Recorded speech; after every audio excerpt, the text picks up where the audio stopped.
represent the Russian Jews, were all right-wing in terms of both foreign and domestic policy. Also, because of the civil marriage laws that we also talked about in our last meeting, that Jewish people cannot marry people outside, people that are not Jewish. So these parties began to fight for civil marriage in Israel. Furthermore, the article mentions the growth of the religious sector, because the ultra-Orthodox community began to have more children and to marry younger, and also the fathers in this type of families did not work and did not serve the military, and the women were not allowed to work outside the home. Therefore, these families lived on welfare payments from the government, which in time led to anger among the secular Israelis. Also, the article mentions that at the end of the 1990s, a new movement emerged in Israel called Shinui, change, which was opposing the state's support of religion, rejecting any coalition with the religious parties, and calling for abolishing the role of Orthodoxy in the civil life of the state. Also, the son of this movement, the son of the Shinui founder, led the Americanization of the economy, which meant the switch from agriculture culture to manufacturing and emerging high-tech industries. Also, the number of computer-related technological enterprises started rising, Israel becoming to be known as a startup nation.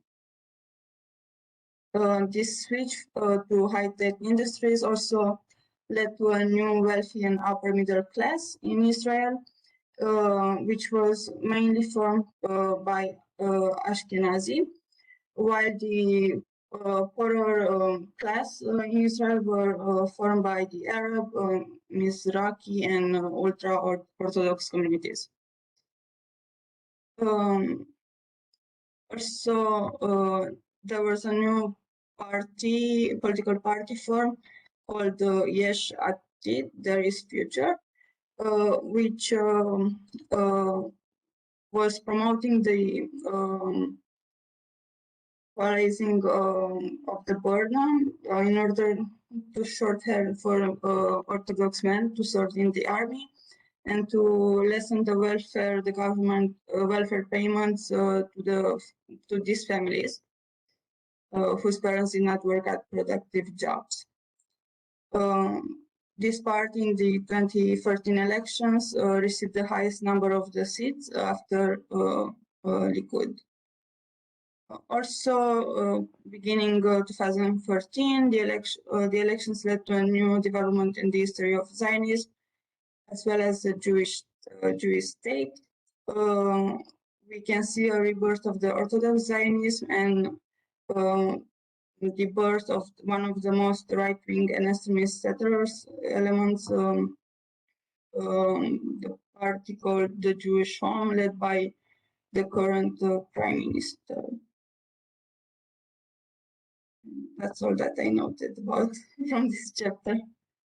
Interesting to conclude with that. Obviously, the book was published less than 10 years ago, so it's not entirely updated. And it's interesting to see how it is concluded when it comes to the role of Naftali Bennett. Excellent. So what are the key questions that you have for the class? Okay, let me see what I noted.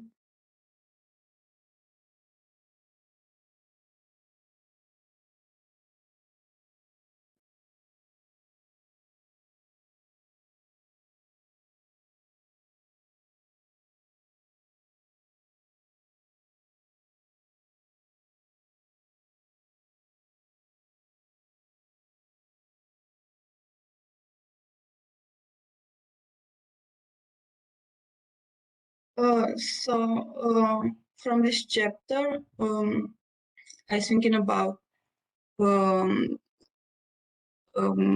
think about the how the religious sector grew after 1995, and if it's like if it was okay that the men from this community, the ultra-Orthodox community, were allowed not to serve in the military. And another aspect that I would like to talk about is the Americanization of the economy, and see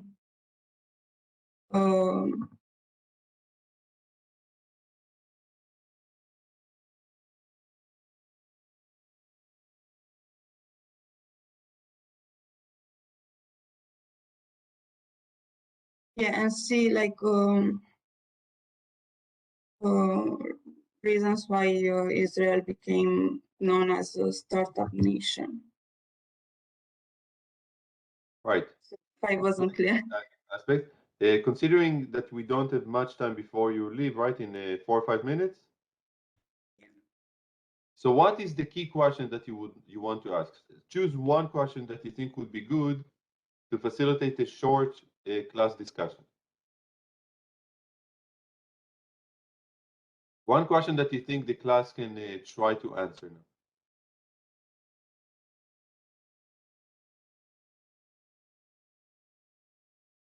now. Okay, so one question would be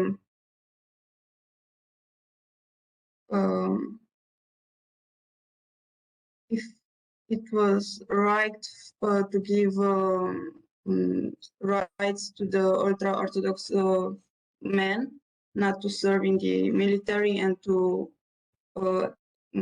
allow them to basically live on welfare payments from the government.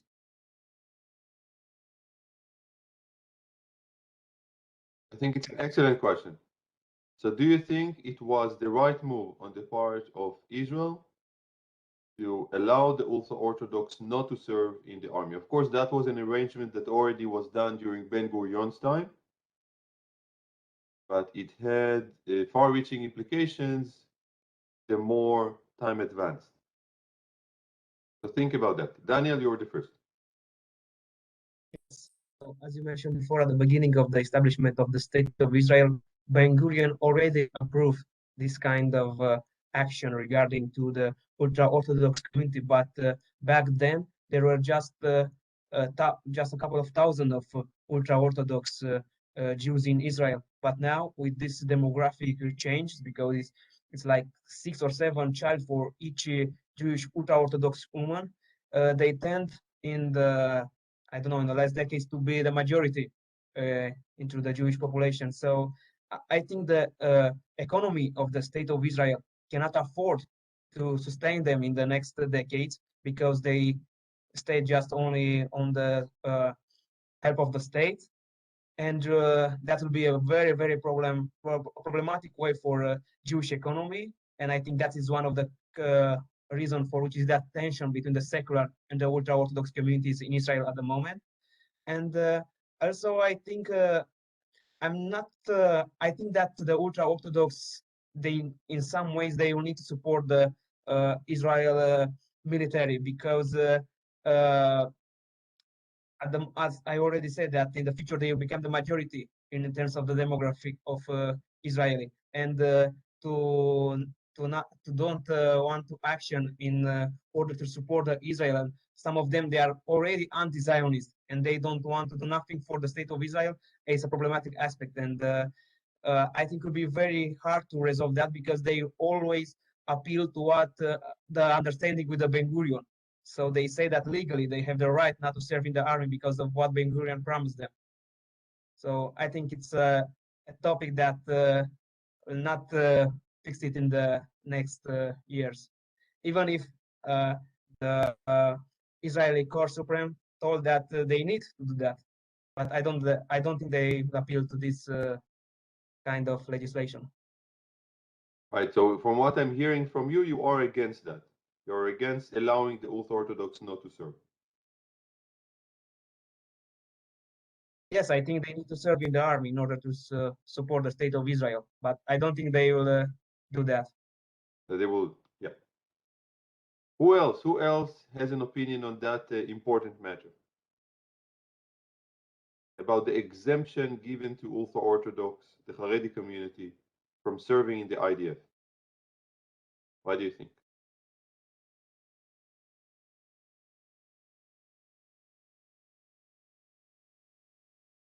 Yes, Daniel and Christina, and maybe Christina first. Yeah. Yeah, Christina first. Yeah. Okay, thank you. I don't know the main reason why they were given this exemption first, but I suppose it was a good one after some discussions. So, Right. but, The reasoning at first was we have to keep after the Holocaust the community of the learned Jews. So many perished during the Holocaust. Now we'll have to allow them to flourish as much as possible.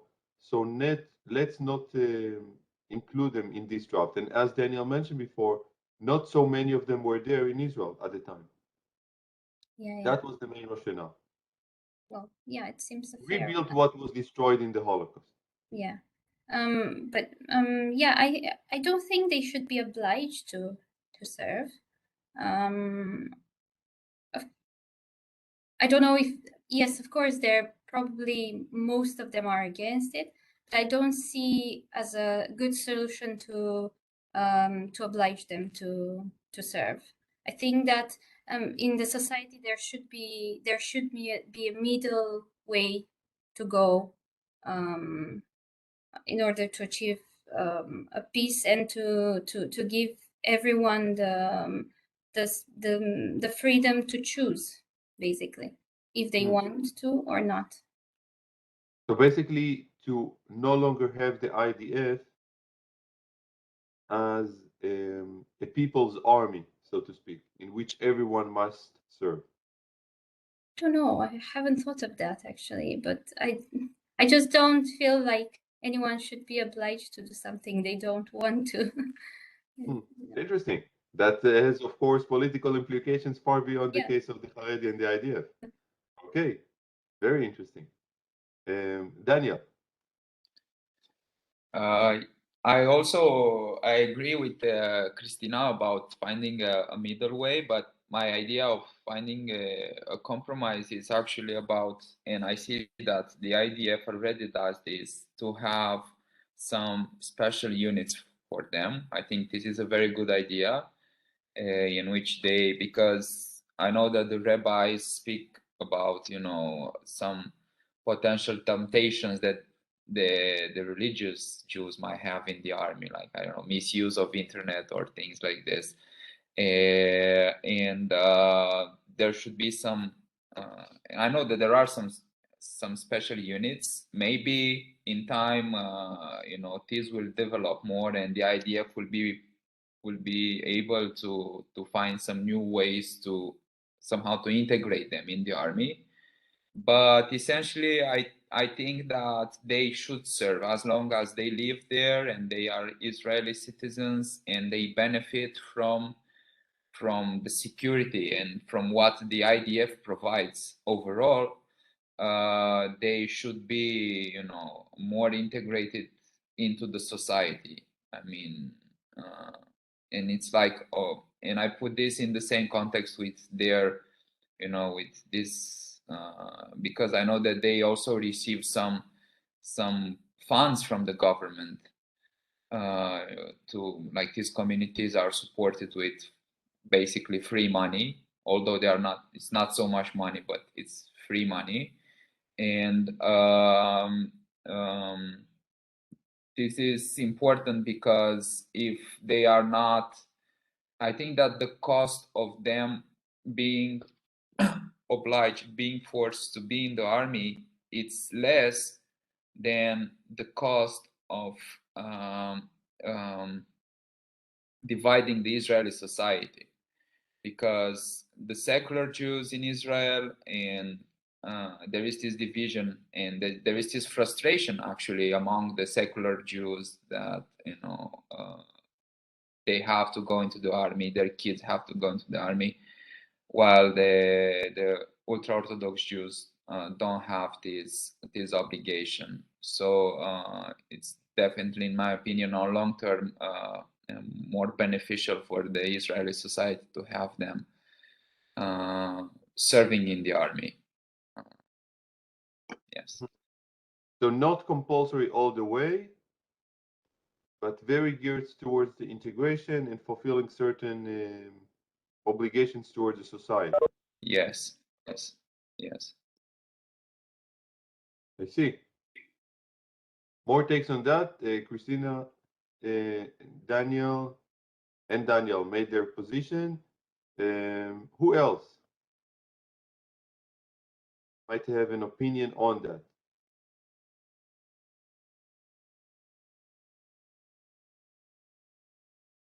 Okay, so Bianca had to go to a short meeting, I see.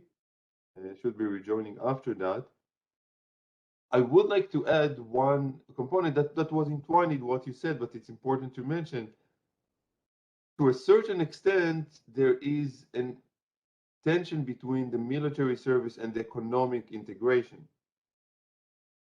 And some people suggest that precisely because you want the ultra-Orthodox to integrate in the economy, that you want to give them the exemption, to make it completely formal. Because there's no way that they will actually be joining the draft. Even if it will become compulsory, they will find a way to avoid it in one way or another. And the only way to make economic integration happen is by making the exemption completely formal. Something that will also pass with the Supreme Court. But of course, that leaves the sense of discrimination prevalent among especially secular Jews who feel like the burden of the military service, which is not a light burden, especially for men, is done in a discriminatory way. We'll address it a bit more if we have time in our last class discussion. Okay? So look, what I'm thinking now, since we're about an hour since the start of the class, is that we'll take a short break of say 7 minutes. So 5 past 10, I guess 5 past 6 your hour. Okay, we'll resume our meeting. Once we resume the meeting, what we'll do is to conclude with the epilogue of the book, and then moving on, we have the article by Kaplan. We'll do that straight after. Okay, that is led by Lulia. Then we will go to our mates. So be prepared to very briefly say something about your mates, right, in terms of the CV, key moments in their lifetime. And then we'll move straight into the discussion of today's topic, which is the fears of Israelis. Okay? This is what we'll have after the break. Okay, so let's take 6 or so minutes and see you in 5 past 6. Cool.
Hello, everyone.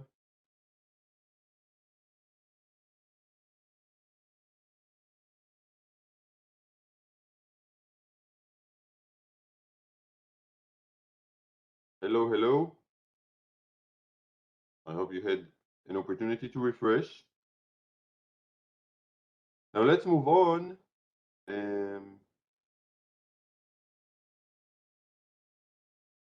to the last chapter of the book, but also in a sense to wrap up the historical aspect.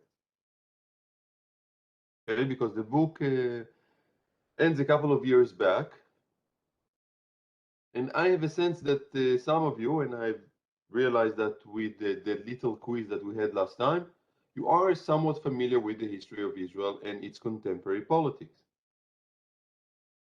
If you were to write a chapter, another chapter, an 11th chapter, before the epilogue that you all read, if you were to write the 11th chapter about what happened in the past 7-8 years since the book was written, what key aspects would you add to it? How would you write that chapter? What would you mention that happened in Israel, that happened to Zionism since 2014, 2015? What would you say? What would that chapter look like?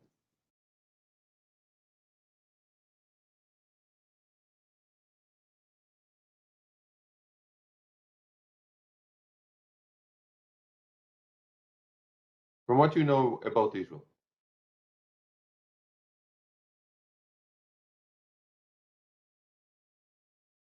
And again, don't be shy. There is no right and wrong here. Certain things might be more accurate than others. Yes, Mona.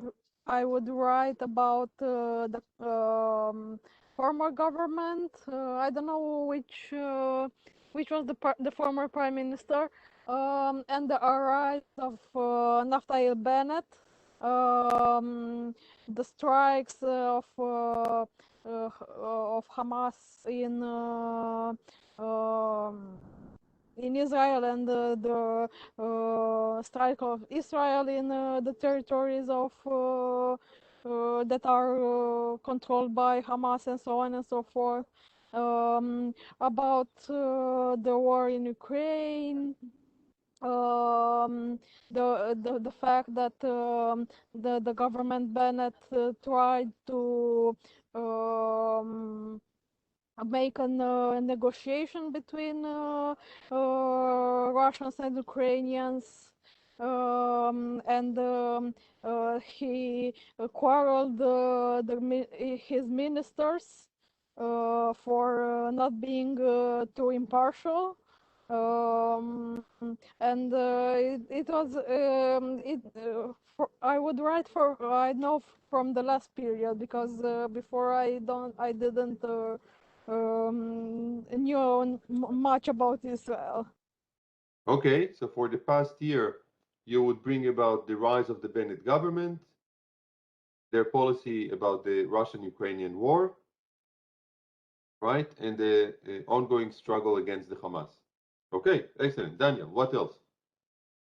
On the one hand, I will try to focus mainly the discussion about Zionism, if the Zionism is still a response for Israel today, or if you live in a post-Zionist Israeli society. So I'll try to give an answer to that question, because it's a highly debated topic right now.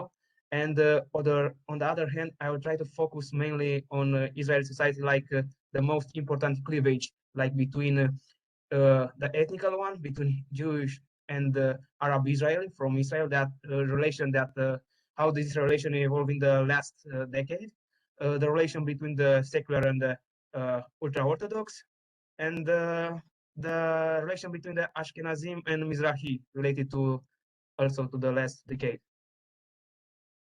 Interesting, very interesting. Excellent. Lulia.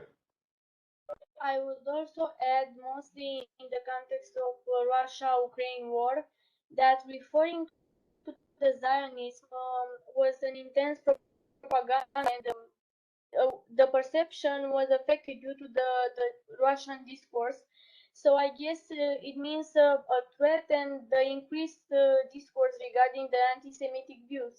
So I believe in nowadays society, also in this context, it is very dangerous, mostly from countries to link Zionism with something bad and something that can influence other people's views. So I would highlight the fact that I view it as a threat to Israel national security in some way. Mm-hmm. I understand. Excellent ideas. Anyone else? If you consider the time since 2015, past 7-8 years, anything that you would say, okay, in my chapter, I should mention this process. I should mention that event.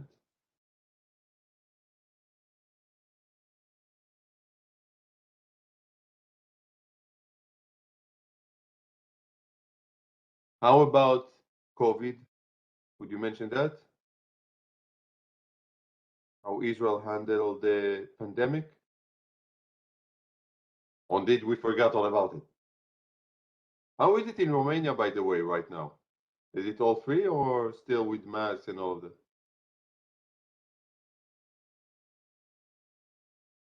Yes, in Romania at the moment we have no restriction It regarding was the COVID pandemic. forgotten. It was forgotten. I think related to Israeli context will be interesting a debate between how the secular related to the COVID and how the ultra-Orthodox community is related to this kind of regulation. I think it's very interesting to see this kind of two parallel visions regarding the pandemic. Yeah, yeah, yeah. That's a fascinating aspect of it. Overall, I should say, and we'll get to your mates in a couple of moments later on. This is the sort of stuff what we've been doing here that I would like you to do with your mates, right? Because they have died sometimes long ago, but when you think about them visiting Israel today, try to think about those contemporary aspects of Israeli society, Israeli politics, to see how they engage with them, right? So what, for example, Herzl would say about the pandemic now, how Israel has been handling it, or say about the Russia-Ukraine war, or the struggle with the Hamas. But Lule, you mentioned that, and it is part of the epilogue of the actual book, not the one that we are writing now, but the actual book deals with the question of the legitimacy of Zionism and of Israel itself. Now, we'll devote a whole class next time, Monday, to discuss that aspect. But since it is briefly discussed in this epilogue, just a couple of pages, I thought it might be a good opportunity to just give a taste of what it means. So how does the epilogue start? How does it start the very last couple of pages? There is a quotation there. Taken from where?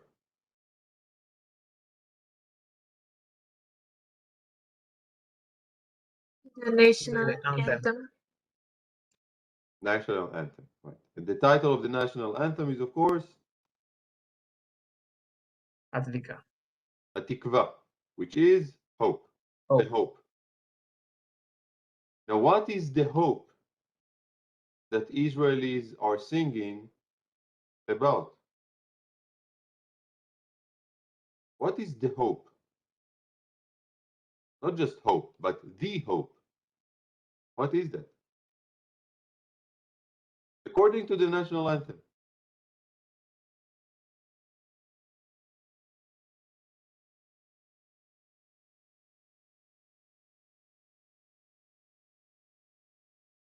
So it's related to the Jewish nation dream to have a place among the nations, to build their ancestral home. So I think it's related to that dream of them. It's the way that he also concludes that in the epilogue, and the verse from that, if you want, you can go to the very last sentence of the whole book. To be a free nation in our own land. A nation or a people. The Hebrew original is Am, is not Leom, so it's more people than a nation. But to be a free people in our own land. That is the hope.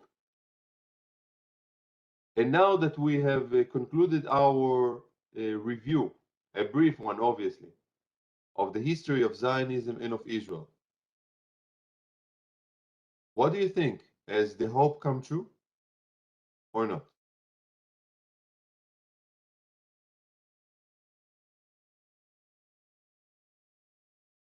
I think in some aspects, yes, we can discuss about this topic, but it's working in progress. But I think in some ways it's true, because we need to be realistic when we think about that. So this was the ideal, but we have that. And I think for Israel,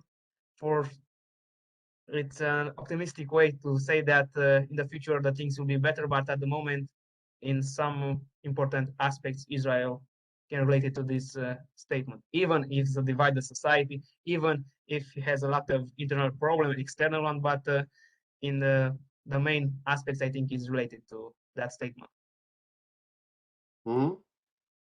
Excellent. What else? And again, there is no true and false here. Just your own take. This is the national anthem. This is at the heart of Zionism and of Israel. To be a free people, a free nation in our own land. Is Israel there? Is it not? In what ways it is? In what ways it's not? What do you think? May I try? Of course. I think that Israel is definitely there, and the hope nowadays is transformed more in an ambition regarding the increased capabilities in the military area. Because if we look at how Israel handles the threats, and also threats regarding freedom, we can see that due to its capabilities now it can counter those threats. So I think it's more of a certainty nowadays than hope. It's more, again, can you repeat the last sentence? It's more of a center. I can pronounce now. Something certain, sure, not Okay. a hope. Yeah. It's more a reality. Right. Because there's something very uncertain about hope, you're saying. And now you can actually see that? Yes, hope is something that is uncertain due to the future, whereas now, because there are some facts and some, let's say, results, we can say that Israel is at the point where we can see that is more of a reality. Interesting. Very interesting. Who else? What do you think? The national anthem, the hope, has it become concrete, real, fulfilled, or not? After everything that we've discussed so far in this brief history of Zionism and Israel.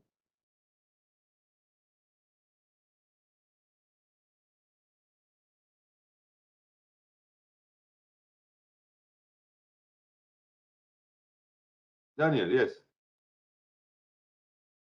I think that my opinion is that yes, Israel is there. This hope became a reality. If we are thinking strictly from this from the international law point of view, legal administrative point of view, Israel is definitely a real state. Of course, it has its own particularities, but it has it has a territory, it has an army, it has, you know, a strong economy. So yes, Israel is from my point of view definitely there. If we are to talk about the word nation from this point of view, Israel is a bit particular because, of course, most of the people who live in Israel, they identify as Jews, but even here there are like many nuances. Who is a Jew, first of all? And secondly, you have so many different types of Jews. You have Jews from North Africa, you have Jews from Europe, you have Jews from Iraq, from Iran, and I think from this point of view, it is very particular because you have so many cultures, people coming from so many cultures, and I think it's difficult to speak about how to say about a nation in its full meaning. It's like I think this idea of nation in Israel is a bit altered by the multitude of cultural particularities that are in Israel. But overall, I think that Israel is there, and the hope became reality after this 2,000 years of exile. To be a free nation in our own land. Yes, or whatever free means. Yes. Anyone else? Yes, Christina? I just want to relate a little bit to Daniel's, to what he said. And I'm not sure if a nation means to have uniformity. I mean, I think that the fact that there are different people from different places, I think that's very beautiful. I think that makes it more beautiful that you have the same culture. As I said, uniformity. And in terms of is Israel free and like what it says in the anthem, I think it's something that you always have to work for. You can't take it for granted, but it's there, as everyone said. But it's always a work in progress, and I don't think that it can be like you can have that ideal completely as people imagined it, but you can always work to get there, which is it's wonderful, I suppose. Right, as an aspiration, right? Espoir in French, the word for hope. Yeah. Also, going back to what we mentioned about freedom, the nature of freedom, Daniel, apropos whatever free mean, right? I guess a key question is to what extent Israel has become a free nation in the sense that it is truly choosing its own path, rather than just going along with what has already been done. And I think that's a tremendous aspect to consider. I have watched yesterday an interesting documentary about Ben Gurion. One of the last interviews that he gave was sort of a forgotten interview, and I was thinking about the remarkable choices, the remarkable decisions that Ben Gurion has made as the leader of the Zionist movement and later as the Prime Minister of Israel. Time after time, making hard decisions about things that truly shaped Israel. The very declaration of the state, or something supposedly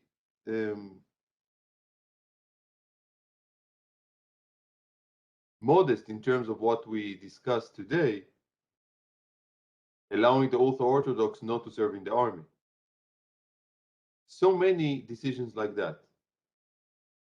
And I wonder if Israelis are still willing to make the hardest decisions. You know, if I compare Ben-Gurion's to Benjamin Netanyahu, Netanyahu has been serving more years as prime minister compared to Ben-Gurion. What would be the equivalent decisions that Netanyahu made in so many years in power? It's hard to think of many. It's hard to think of many key decisions that he has made. But it's not just Netanyahu, of course. I mean, on Israel's agenda over 50 years, right? By now, more than 50 years, there is that ongoing questions about the territories, the West Bank, especially, but also Gaza to a certain extent. What do we do with the West Bank?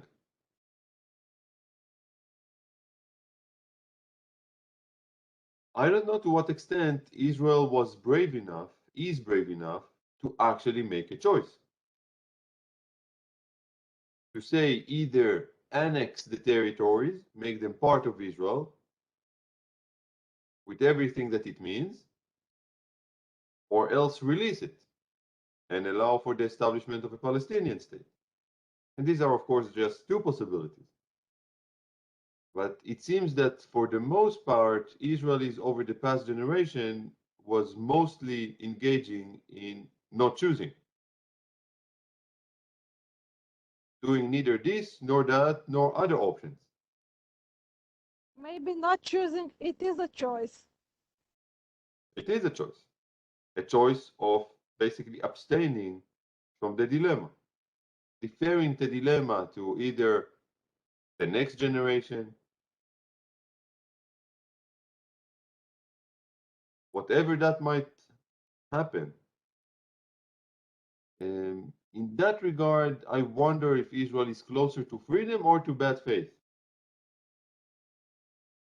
And perhaps over the past generation, Israel is closer to the latter than the former. And the choice is really a choice of no choice. But these are just possibilities, right? This is for all of us to consider, to ponder about. Again, there is no, of course, obvious answer to these questions.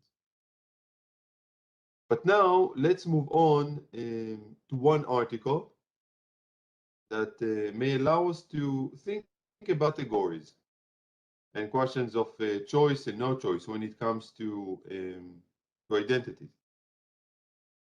And so, Lulia, you have Kaplan's article, right? Yes. So, as we mentioned before, what I would ask those of you who are presenting articles to do is to outline the key findings and argument that the article has,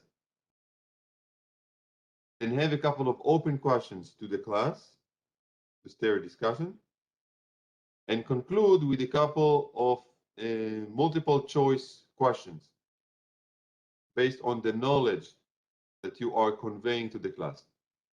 When you have that role of presenting an article, this is you. Okay, I'm taking a step back. I will mute myself now. You run the show.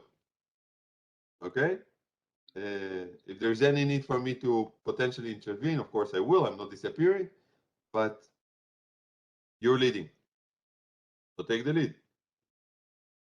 Okay, so the article that I'm going to present is about if there are no races, how can Jews be a race? So mainly it is about the idea or the discovery, the whole article, if Jews can be framed as a race or not. And the author gives some options and some theories regarding this, and at the final he makes up a conclusion. So he starts by saying that this article is about Jewish identity, of course, because between the late 19th and early 20th centuries, Jews were seen and treated as a race. And I want to emphasize that mainly the issue, let's say like this, is not the fact that were seen as a race, but because they were treated as a race. And the reasons why he can see that Jews can be a race is not because of biological or genetic reasons, but mostly because the Jews are a cultural reality, and it is emphasized also the social historical argument. So in the first place, he says that Jews cannot be distinguished regarding the physical characteristics. So, in this regard, the argument of biological and genetic criteria regarding if Jews can be a race or not cannot be sustainable. Also, it is said that through scientific researchers and also through the historical context, Jews from Ethiopia in the history were seeing that they can be portrayed as a race, and they can have distinguished characteristics, but it is a minority. It cannot be argued through the whole Jews, this argument. So also another reason why Jews cannot be a race is because they are not a closed population, cannot be seen as a whole biological identity, because they continue to absorb various foreign elements due to their belonging and the fact they can be found in different areas in the world. So this can be retained as a reason. Also, the author argues the fact that Jews cannot form a pure group, mainly because they were accepted people in converted to Judaism, and in this regard cannot be sustained as a pure race, because you can be from other race and you can convert to Judaism, and in this idea the religion plays an important part. So also it was emphasized the idea that Jews' identity, even though was frequently defined in terms of appearance and mostly heritage, also it is a main argument regarding the social historical construction. I will come back to the argument as Ethiopian Jews that were mainly the first one that sees that Jews can be portrayed as a race because of also the geographic part involved. But in the end, the author says that it is mainly to see Jews as as from the religion factor as an identity, rather than the whole reason that can form a race. And my conclusion regarding this is that it is dangerous. That is only my conclusion, my opinion. It is dangerous to see it as a race, because it creates the possibility and the opportunity as a negative factor to be treated as a race. And we can have in the history examples from this kind, as the Holocaust. And it is more appropriate to see it as elements and characteristics through the Jews' identity, mainly through other reasons rather than the race. So I have some questions regarding my colleagues. So I will say that if they think it is appropriate regarding the factor that I mentioned earlier, to frame Jewish people as a race, as more of a precautious or prevention method, not to reiterate the threats from the past. And also, if the author sees they are in the same opinion with the author, that we cannot frame Jews as a race regarding the biological, genetical, and the genetical reasons.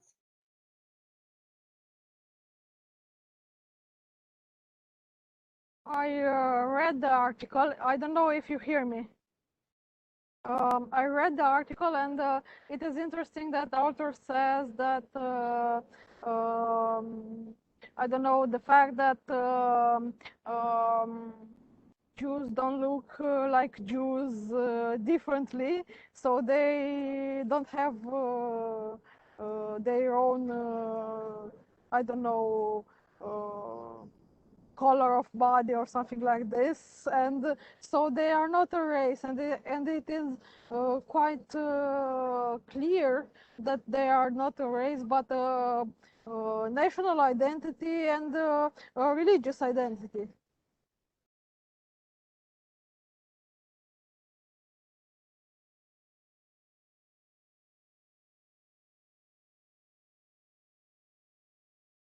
And do you think that the reason for past, let's say, negative examples from the history of Jewish people, that Jewish people are seen as a race? I'm thinking about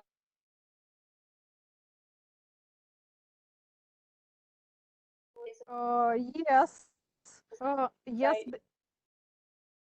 yes, I believe that this was the part that the fact that they were seen as a race made them to be treated like I don't know, to be treated with genocide and so on and so forth, and this make us think that treating people like a race. For example, also gypsies are treated like a race, and they are not a race. This is not a this is only a parallel, not a synonym. But I believe that the fact is that Holocaust made was possible because they were seen as a race.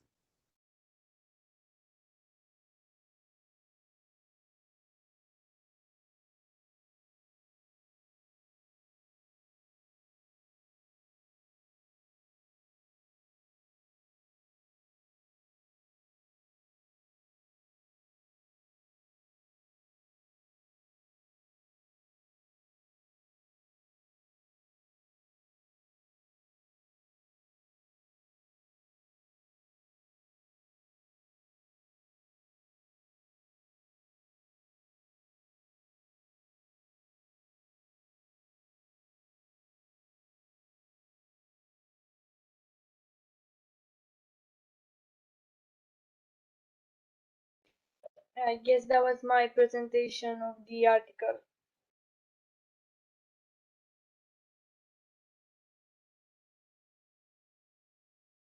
Okay, don't you want to ask any further questions, open questions?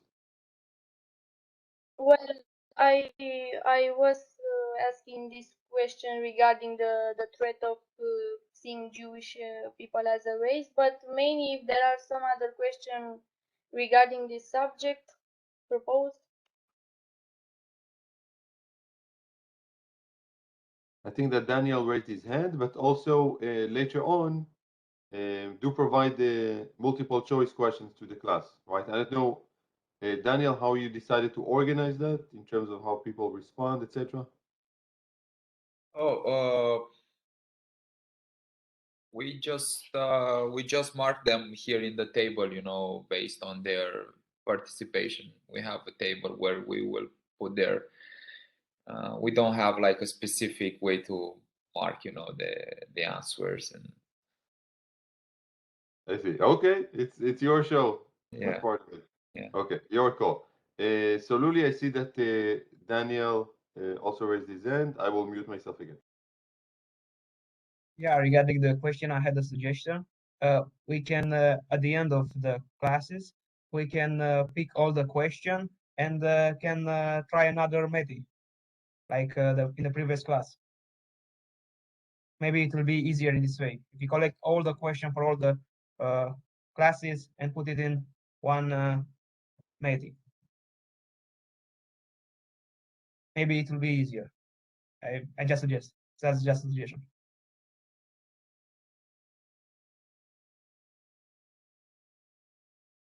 As I mentioned, it's your call, Daniel. If you feel it more convenient in terms of the assessment of the students and the grading, etc. It's your call.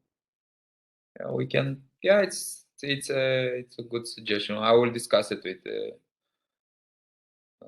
Taufan, because actually he's in charge of marking this. But Lulia, for now, do you want to give us the 5 multiple choice questions that you have? I think I want to prepare multiple questions, because mainly what I see as a principal and most important question I also mentioned earlier. I see. Okay, so thank you, Daniel and Tofan. I guess that you will be handling that somehow, right? You discuss it with the students and organize that aspect of it. Yes, yes, yes. Okay. Okay. Okay. Thank you so much, Luli. I think it's a very interesting article in terms of trying to grasp the complexities of the identity of politics. Right? I mean, at the heart of Zionism and the establishment of Israel is the notion that, as we mentioned, the Jews are a nation and Israel is a nation state. But how exactly do you define that nation? And to the extent that the nation is defined ethnically, that is by descent, it has a biological component. Right? It has a biological component because ethnicity is about biology, or at least an imagined biology. When you have an ethnic community, you imagine it as a sort of an extended family with blood ties, which raises, of course, the question of whether that means it is also a race. And throughout modernity, before the Holocaust, many Jews refer to themselves as a race. If you look at the writing of Zionists, many said very explicitly that Jews are a race. This is not a Nazi invasion. The Nazi did not invent the notion that Jews are a race. Many believe that way. Many Jews themselves thought that indeed they are a race. What the Nazis did was basically drawing on that notion in order to say that this specific race, Jews, are an inferior race and should be annihilated because they interfere with the progress of the larger race, the human race, and one specific superior race, the Aryan race.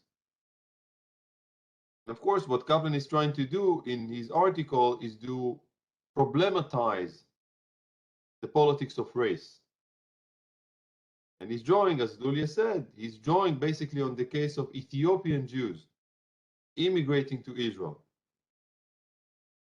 How do you refer to them? Because in some ways, they look distinctively different from the majority of other Jews. Does it mean anything? You use that immigration both to say that we accept everyone. Everyone can be potentially be part of the people. Right? To undermine the notion of the race. But Kaplan says, by emphasizing those elements of blood and biological affiliation, you actually highlight some racial, not racist, but racial aspects in Jewish identity. Now, I personally think that he might be conflating between ethnicity and race, but we can leave that aside. The conundrum itself is very interesting. Right? Think about the notion of once, just a moment, Mona. Think about the notion of once a Jew, always a Jew, which is very prevalent. The idea is that if you are born a Jewish person, you are always Jewish. This is it. You can't escape that. But why is it? It's blood. And as you know, in the halacha, in the Jewish law, it is a matriarchal aspect. Right? It goes through the mother. If you are born to a Jewish mother, you are a Jew, period. Even if you converted to another religion, you're still a Jew. So presumably, if you're born to a Jewish mother, and I don't know, you're kidnapped from the hospital on the day that you were born. Okay, you are raised in, say, a Catholic family.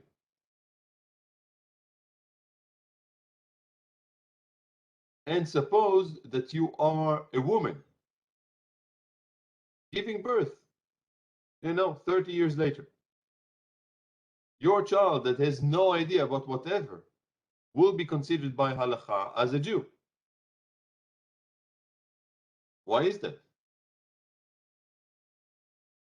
It's blood.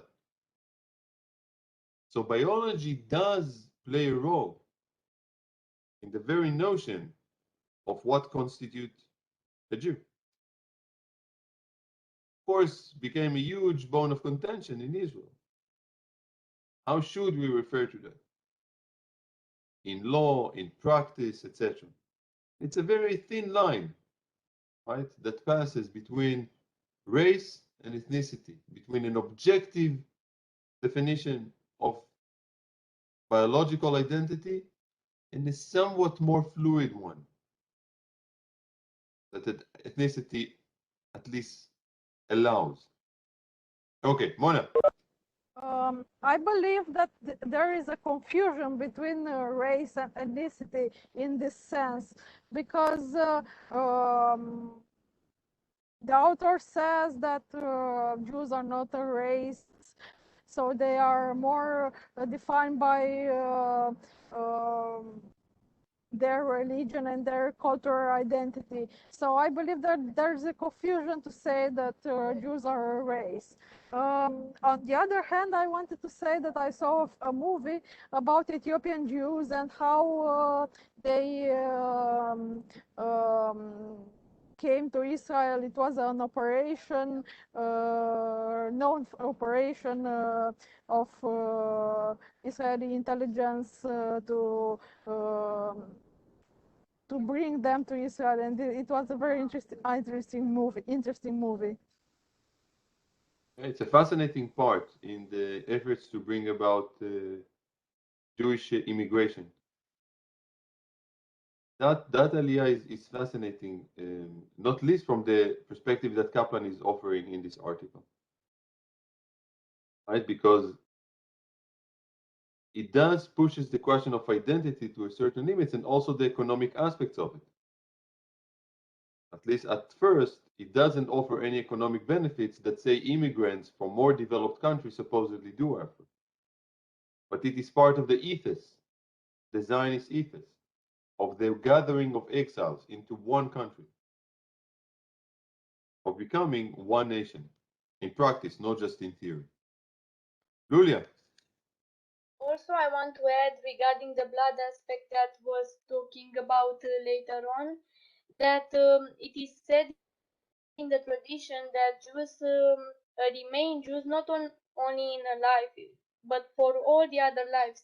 I mean, if you are born Jew in this life, the spiritual aspect will say that even in all the other lives, you will remain a Jew. Right, if you go to metaphysics, right? Once a Jew, always. Okay. Any more comments or questions? Maya, yes.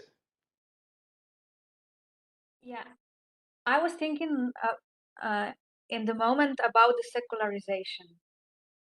Is this somehow connected? Once a Jew is always a Jew. Well, what about that aspect of the secularization. You know, it's common. It's everywhere. What's this? How is this related to Israel, regarded to what Julia said? Right. It's an interesting question because supposedly everything that we mention in that aspect, right, born to a Jewish mother, etc., that's according to the religious law. What happens when you think about who is Jewish from a secular perspective? Is there any role for blood there? And one of the interesting aspects in Israeli society is that sometimes people regard conversion in a sort of secular blood sort of way. What do I refer to?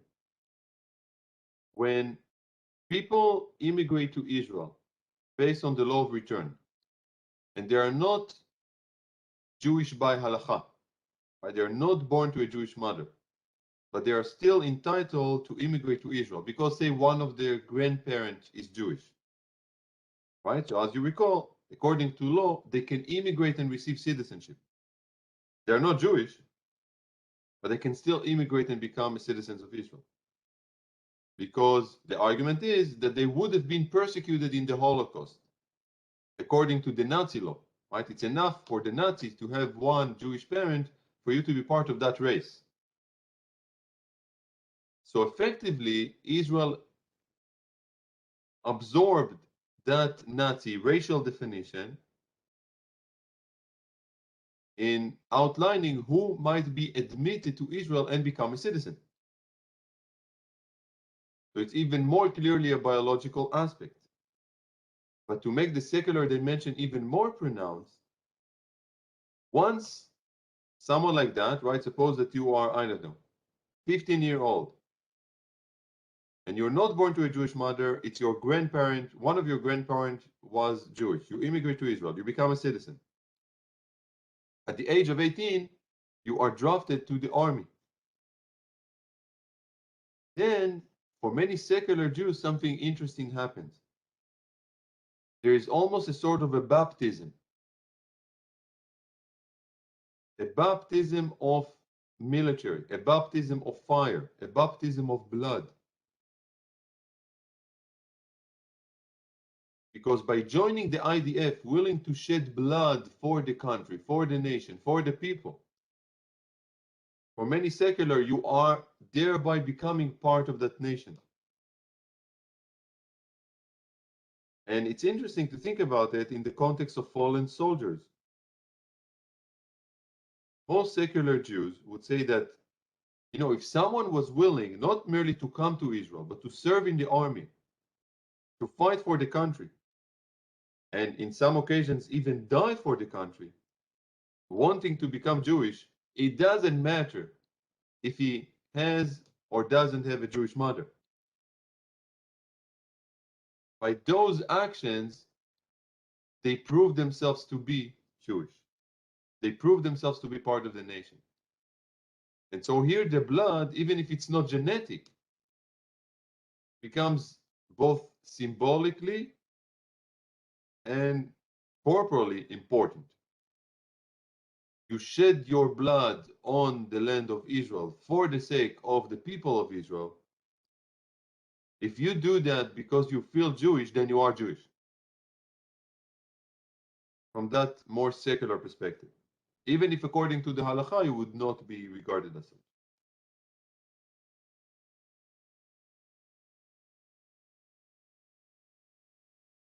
Any other thoughts, questions about that aspect? Yes, Lulia. Oh, I have a question for many years, let's say. Every time when I see the negative discourse and the propaganda that says that Nazi are associated with the Jewish people, and I don't understand why, because Nazi persecuted Jews. And what is the source of this toxic mindset, let's say? Wait. Can you repeat the last part again? What is the source of this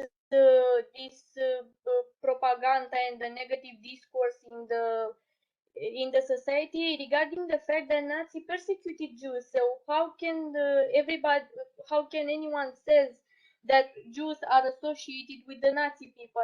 I never understand this.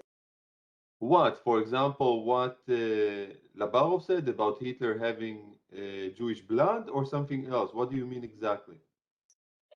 Well, I said I observed in the last period the Russian propaganda and everything linked with that, and they always linked the Nazi regime with Jewish people, and I don't understand why, because Jewish people were persecuted by Nazis.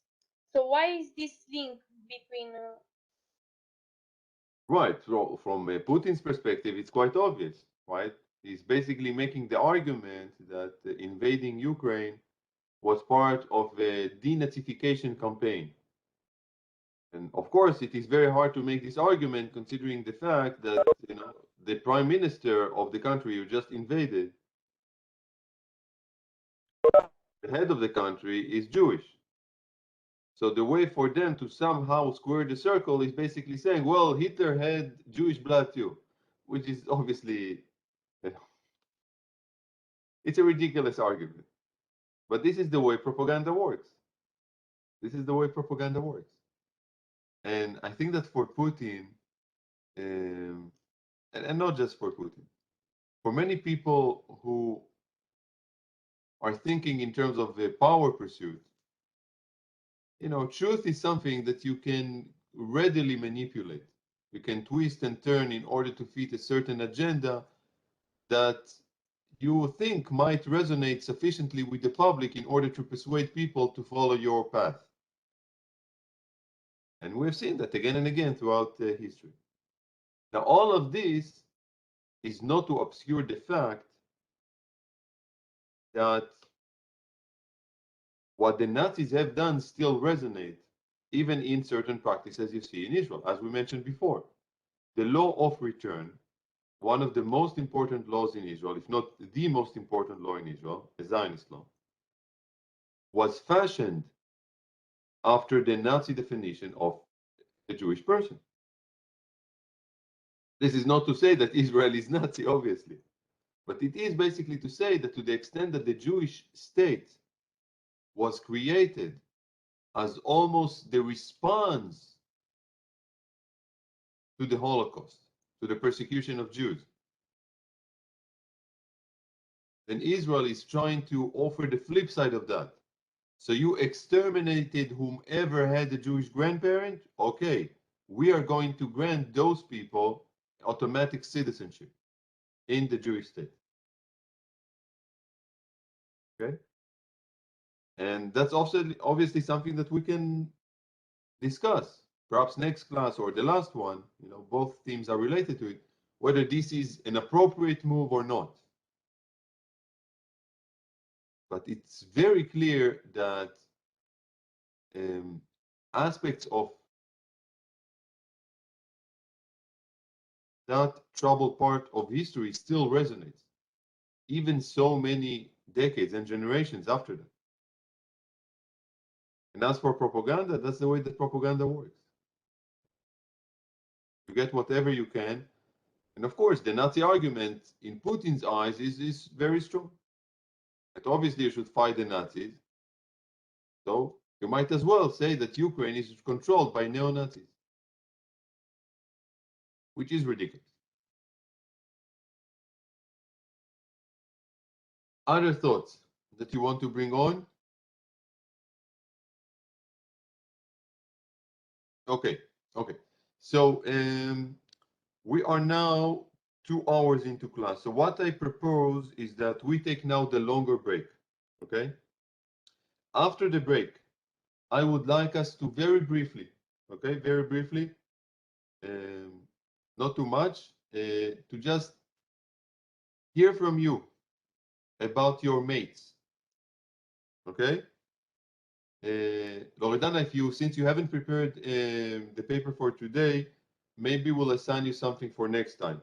So feel more at ease discussing that. Okay.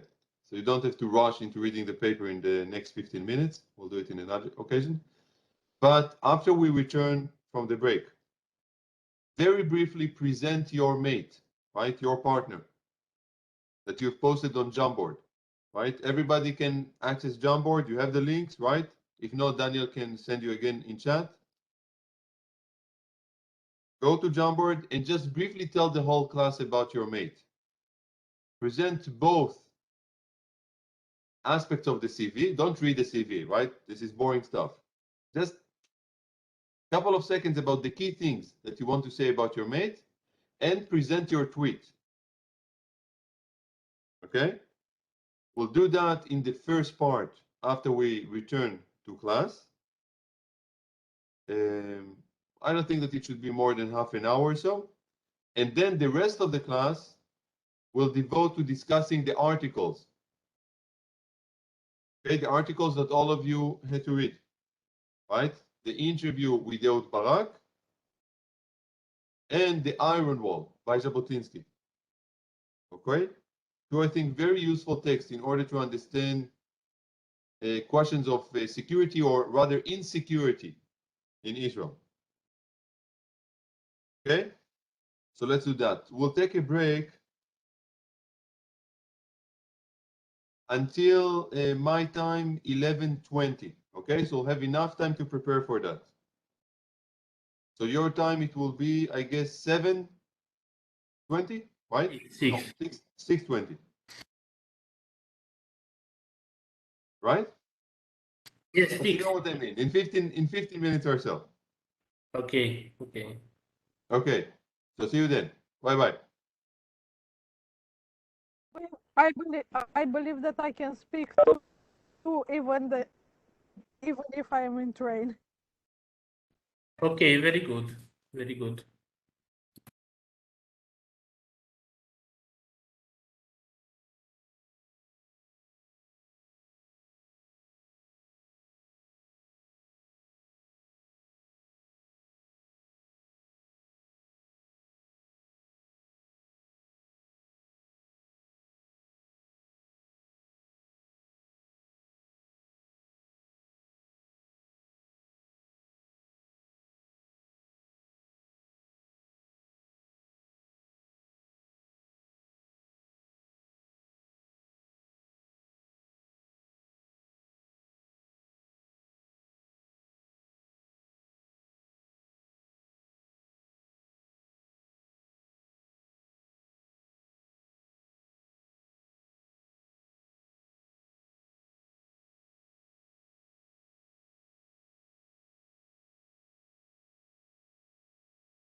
Hello.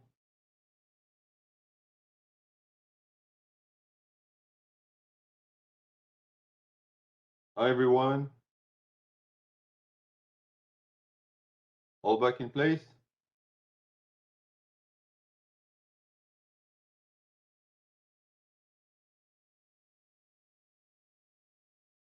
Okay.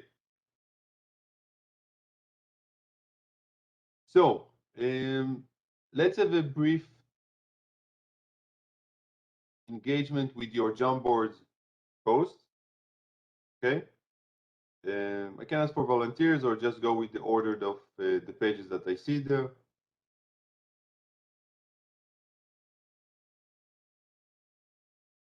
Let's start. I'm going now to the CV Jamboard. Okay. Oh, Christina, I see that you have a question. Yeah. No, I thought you were asking if there were volunteers for the Oh, for you the want to start? presentation. Yes, perfectly fine. Yeah, yeah. Can get it started. I can start. Excellent. Yeah. So I have. So I wonder, should we don't need to share the screen, right? You can all access that. You all have the links to the Jamboards, right? I also have a little bit written about him down. It's mainly Right, what no, is but I in just the want to CV. make sure that everyone in class can access the Jamboard. So you can all access the Jamboard, right? Okay. So what I suggest, Christina, you will start. One thing, of course, present your mate. Who is your mate? Then tell us a bit about what you wrote in the CV and conclude with your tweet. There's only one thing I already announced that I couldn't do the tweet for today. I'm having a bit of a problem today, so Okay. I can only do that tomorrow. Okay. Tomorrow so in the afternoon. I don't have the tweet, but I have the CV there. Yeah. So start with who is your mate and what did you write in your CV? So I have Emil Habibi. Okay, let's go to Emil Habibi. Here, I see. Okay, you are in the 6th page. Those of you who are on Jamboard, go to the 6th page and you will find Christina.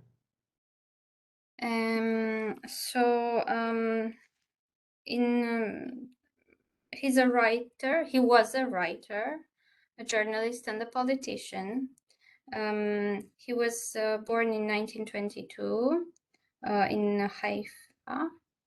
I remember well. He's yes, in Haifa, from a Palestinian Arab family.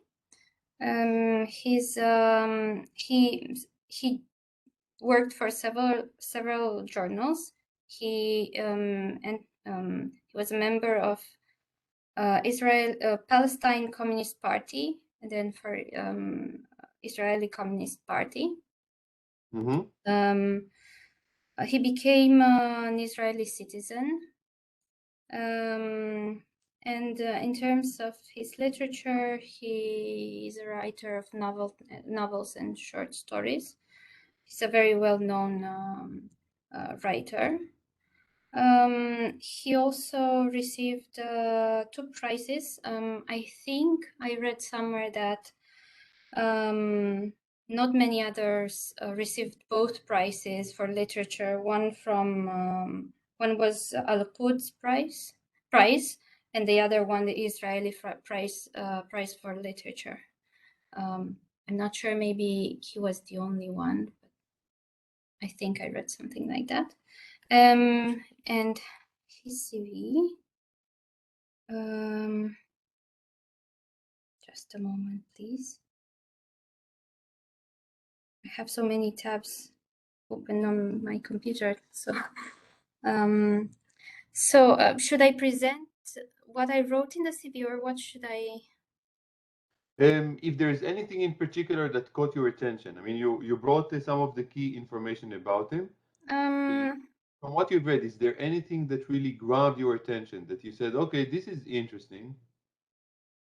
The fact that he received these 2 prizes, I think. So obviously he worked. Oh, I don't think I mentioned he was a member of the parliament 2 times. There was one time in between 51 and 59, in between 61 and 72. He worked very much towards for the peace process. Right. And that's remind how- us again from what party?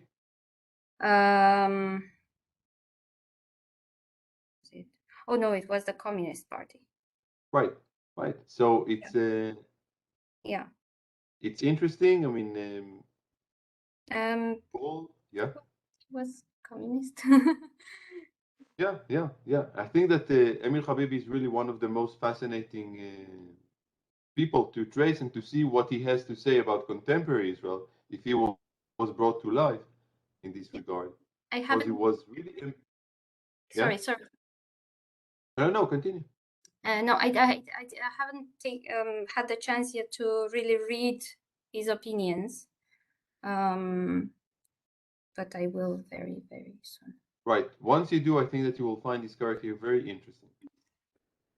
He was one of the people who actually tried to bridge in their own life and practice, both political and artistically, this sort of divide between Jews and Arabs. So it will be fascinating to see what you would be making of his take on contemporary Israel. Yeah.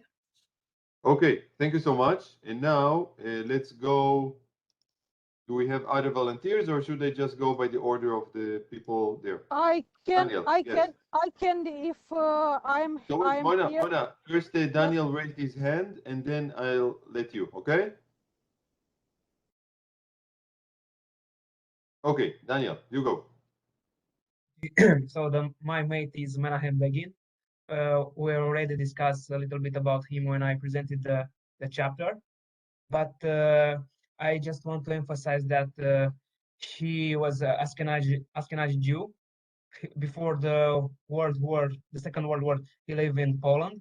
He was even a British officer fighting the Second World War until he came back to Palestine, where he became the leader of the Irgun paramilitary organization who fought against the British and the Arabs population in Palestine in order to achieve the establishment of the State of Israel. He was the main rivalry organization to Haganah, who was the, let's say, the military organization of the Yishuv. He was the leader of the organization, and he was new mainly for the King David operation in Jerusalem when they blow up one of the wing of the hotel, and there was maybe the biggest hit against the British administration in Palestine. After the Israel establishment, he was the main rival of the David Ben-Gurion. He represented the right wing.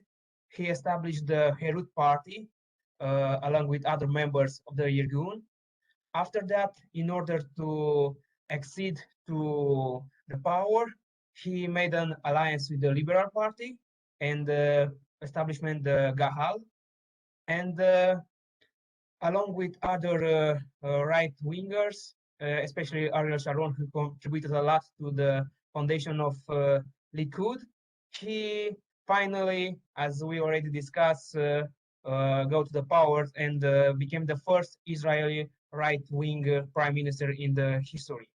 He signed a peace treaty with the Egypt. We already discussed about that, and as a result, he even received a Nobel Prize for that.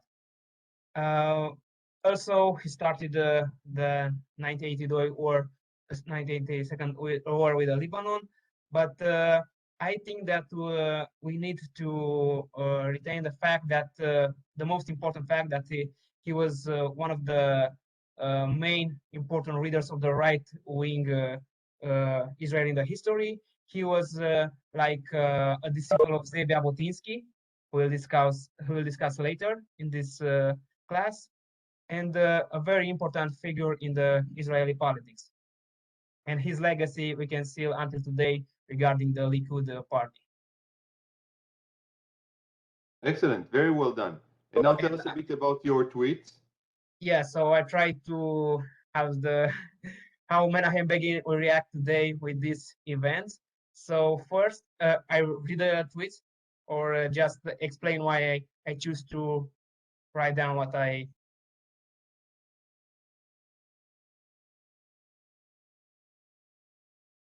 I need to read the tweets or only to explain why I choose to say that? Yes, read the bits that you find most important. Okay, so the second one, let's build a greater Israel again. We must not cede our ancestral territory to the Palestinians, especially Jerusalem, which represents the eternal capital of the state of Israel. So the greater Israel, as we already discussed, is the main ideology of the right-wing parties, especially the revisionist ones. So that's why I put the greater Israel. And one of the most important speeches of Menachem Begin, he discussed these aspects, and he mentioned that the Jerusalem represent the eternal capital of the state of Israel. So in light of events that happened in the Jerusalem in the previous weeks, I decided that this will be the aspect that Menachem Begin, yeah, he was also proposal that Jerusalem to be the capital of Israel. So for him, Jerusalem was very, very, very, very important. Excellent. Really excellent. Okay, so now Mona. So my mate is Sarah Aronson. She was the agent of British intelligence during the First World War when Israel was part of Ottoman Empire. She was part of she was the leading she had a leading role in the Nili network, and this Nili network was caught, and she was tortured 4 days, and then we had said that she wants to change her clothes that were with blood, and she was released. It was an interesting part, and she killed herself, but the bullet didn't achieve to kill her, and she asked her doctor to kill her, and so she was the first woman who sacrificed herself for the land of Israel, and I found this interesting, and I don't know, something that probably all the people who are devoted for their country would do. And about the tweets, I believe. Right, so you have that in the other Jamboard, right? Yes. Yeah, let me share that link in case people do not have that. I share that now with chat, and I think Mona, you have it in the second page. Yeah, in the second. Yes. No, the third page. Okay, yeah. Tell us what you Yes. wrote about. Yes, and about the tweets, I believe that I had to do events yesterday, so I made 4 tweets. One about the fact that the Azov, the Israelis fighting in Azov regiment were sending a message to Israeli government to save their garrison, and I wrote that I am proud of them because I believe that she would be proud of those who fight and who are brave. About the second tweet, it was something about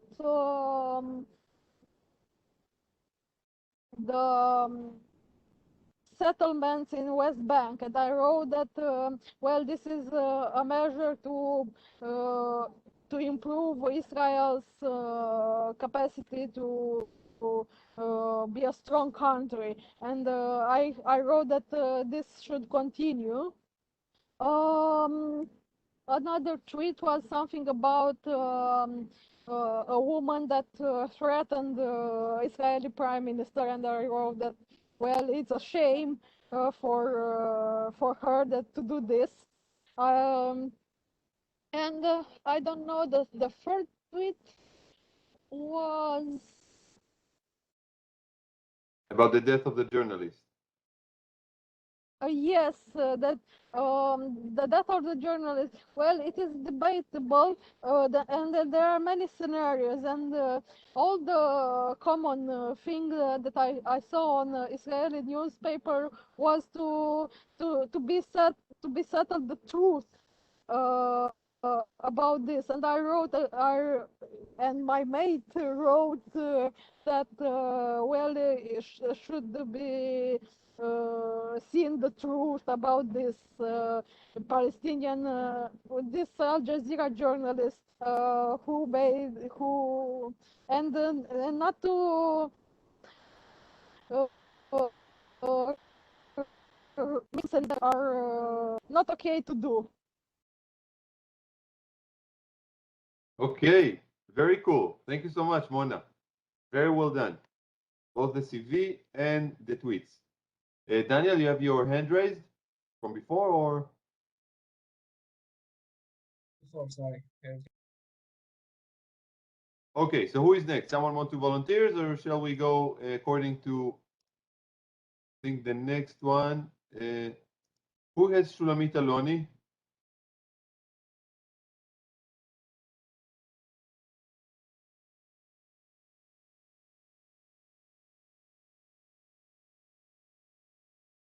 Oh, someone did post Shulamit Aloni, but I don't know who the student is. Okay, that's interesting. It was Anna Maria, but she is not part of the class anymore.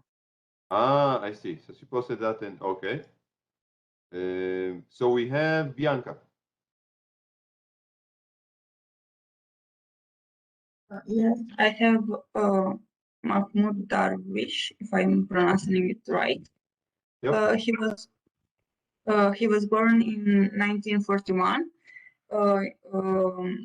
He was a Palestinian poet and author, and who was seen as the national poet of Palestine. Actually, he was born into a village that was destroyed in 1948. So his family fled to Lebanon, and they returned the following year in 1949 secretly into their homeland.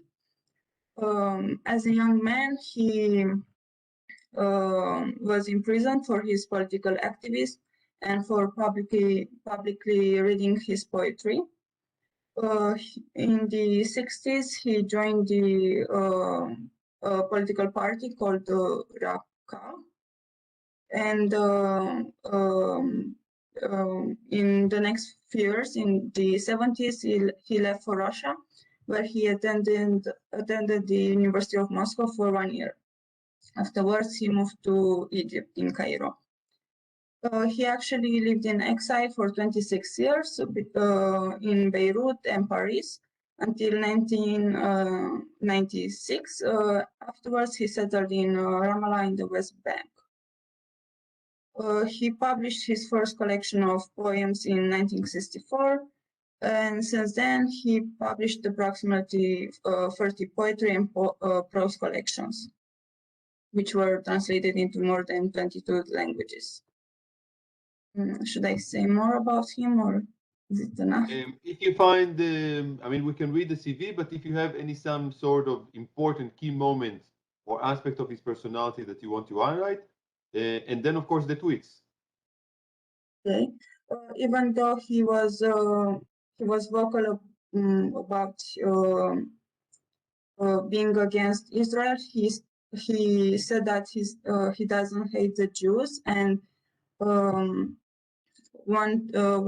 quote that I saved is the following: the accusations is that I hate the Jews. It's not comfortable that they show me as a devil and an enemy of Israel. I am not a lover of Israel, of course, but I have no reason to be. But I don't have I don't hate the Jews. he was fluent in Hebrew, besides Arabic and English and French. And actually, in March 2000, the education minister at that time in Israel proposed that two of the Darwish poems to be included in the Israeli high school curriculum. That didn't happen, but was an important event in his life. Yep. Throws a lot of commotion. Excellent. So what are your tweets? So I posted 4 tweets.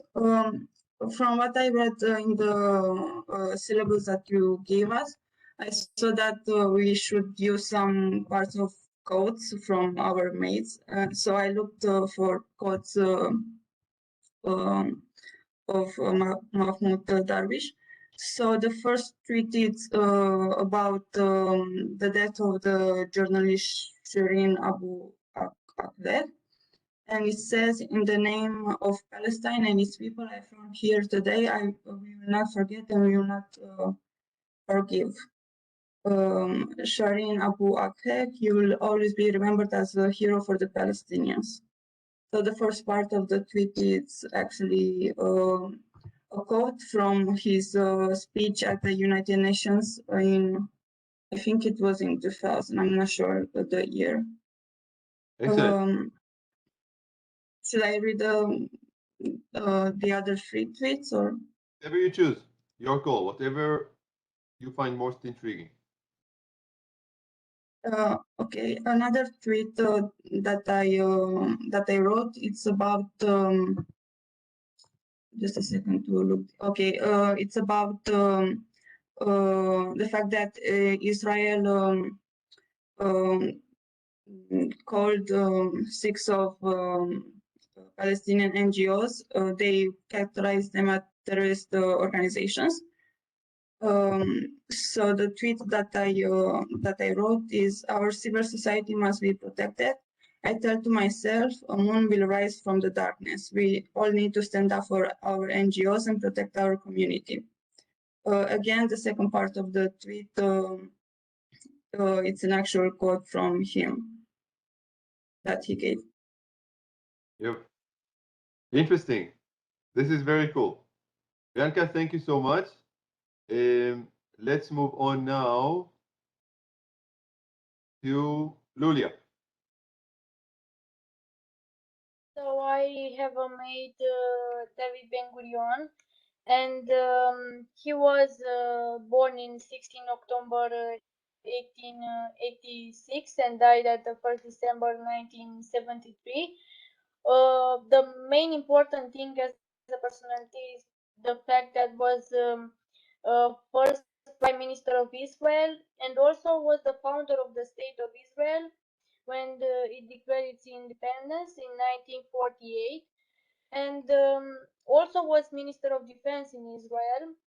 Actually, was awarded with the Solomon Public Award of the Hebrew University of Jerusalem. In 1970, he retired from the politics, but after his death has more types of commemoration in Israel, as an airport named over his name, numerous streets and schools.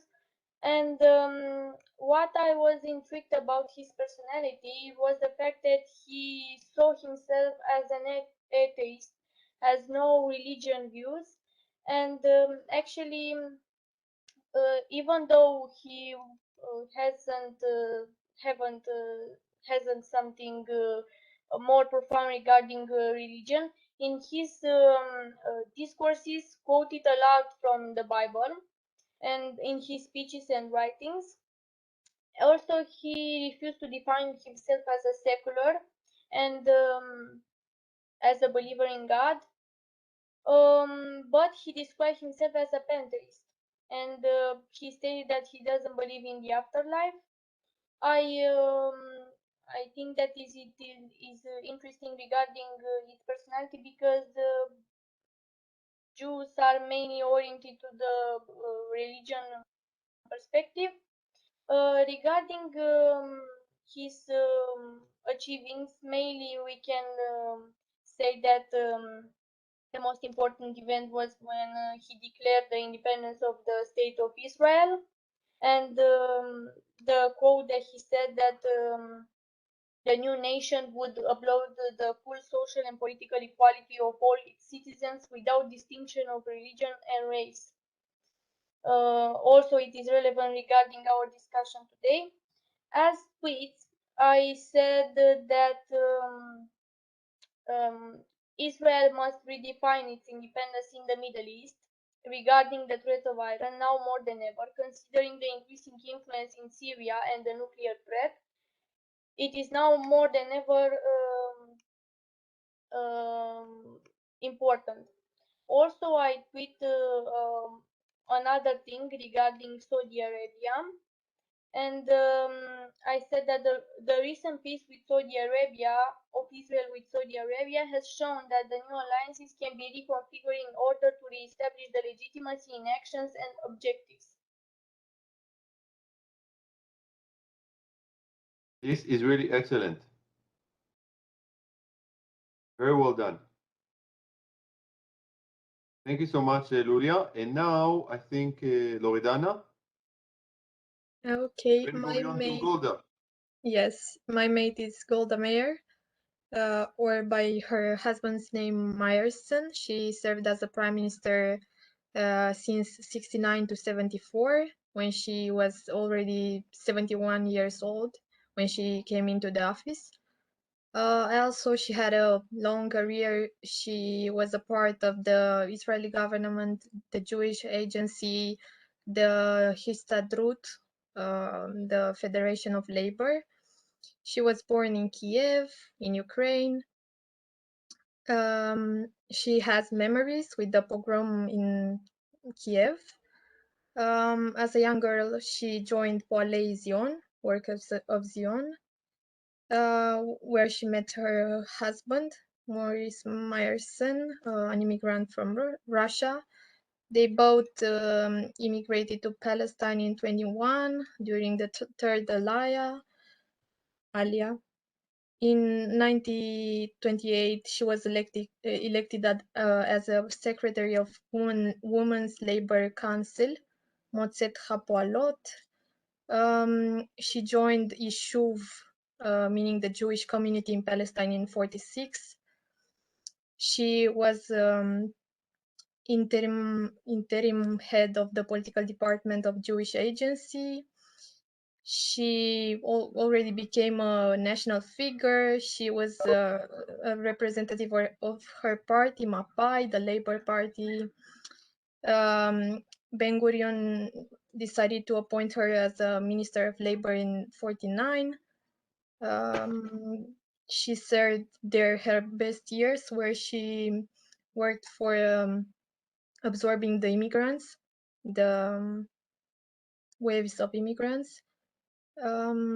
Also, she was appointed also by Ben-Gurion some years later in 56 to be a foreign minister and take place of Moshe Sheret.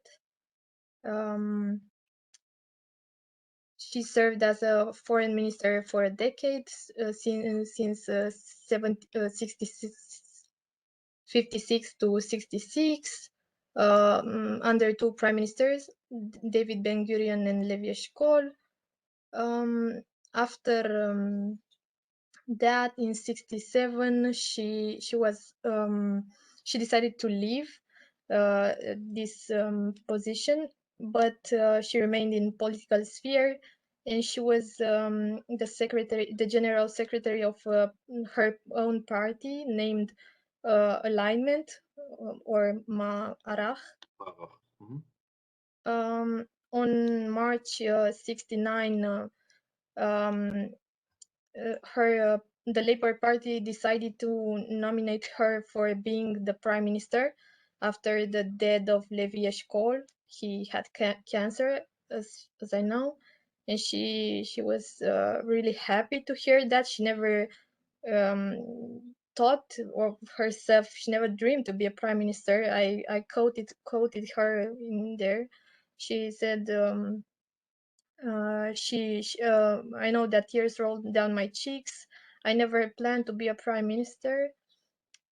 She died at age 80 in 78. The same day Ben Gurion died, about 5 years ago. The exact same day Menachem Begin got the Nobel Prize for Peace. And I quoted another journalist about that wrote this when she died. In this small family-like state in which everything is close, personal, and crowded, the death of Golda Meir touched everyone. She was not just a prime minister, she was something like a talisman for security. This death was death in family. Yep. Yeah, I don't have the tweet right now, but I'll post it maybe today. Later. Okay. Yep, I didn't really notice it then on the Jamboard. Thank you so much, Rodana. Please do note that for next time, I want everybody to be on board in terms of all the tasks of the Jamboard. Okay, so let's do that. Thank you so much. He's a fascinating character.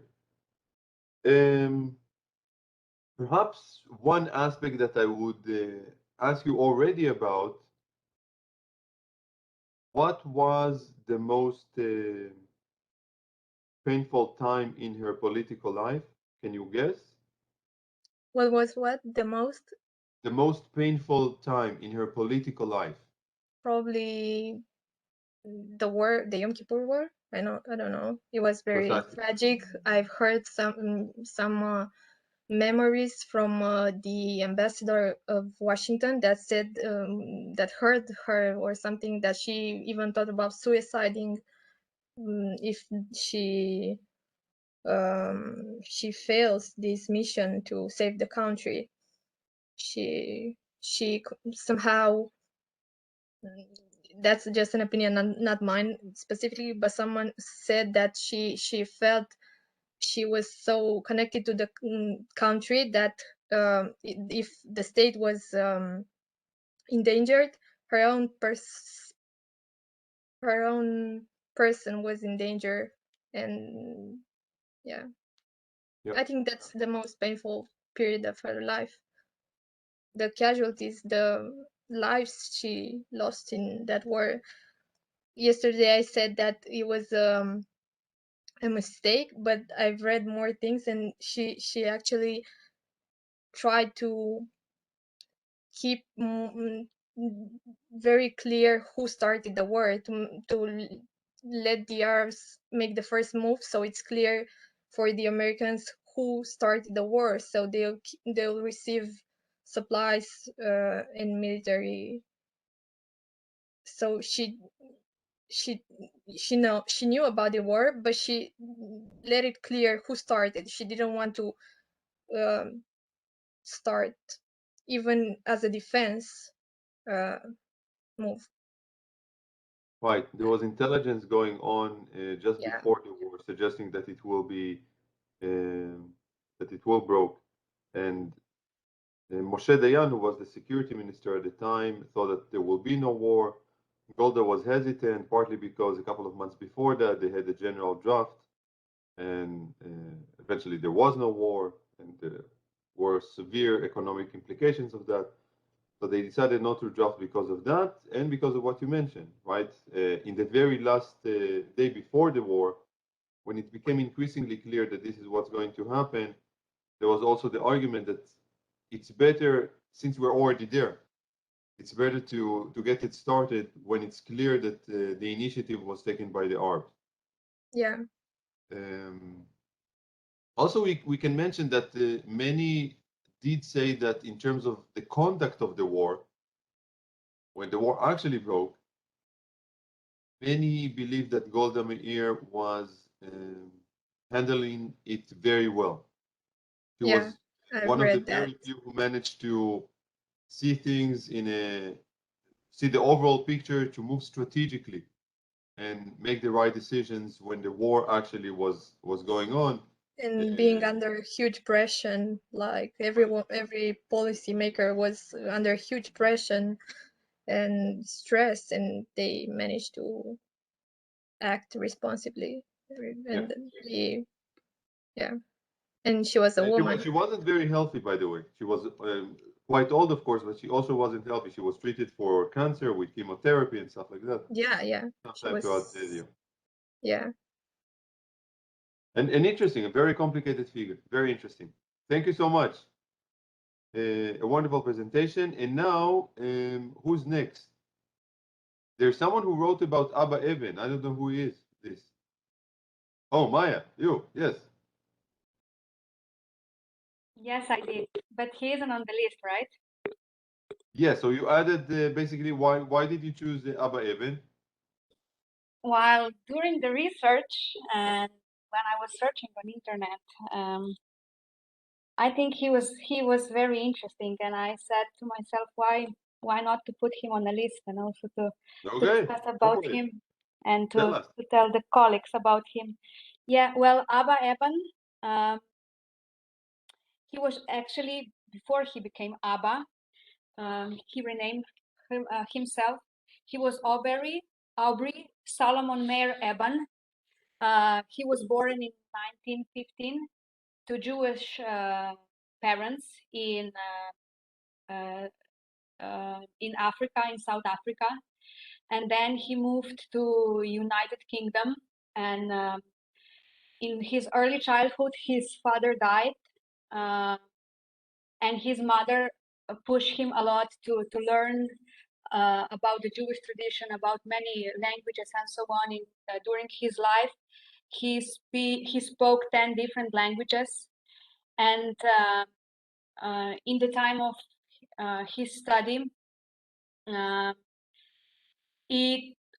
why he was important? Because he has an important role in the connection to the foreign policy, especially in the cooperation with the United States.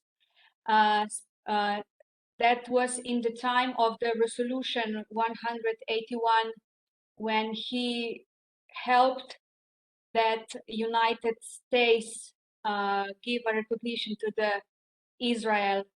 I think that was also because in the meantime, when he was working at the faculty at the university, he was also a colleague of Chaim Weizmann, who was the president of the Israel at that time when he was in the United States during that resolution, which I mentioned.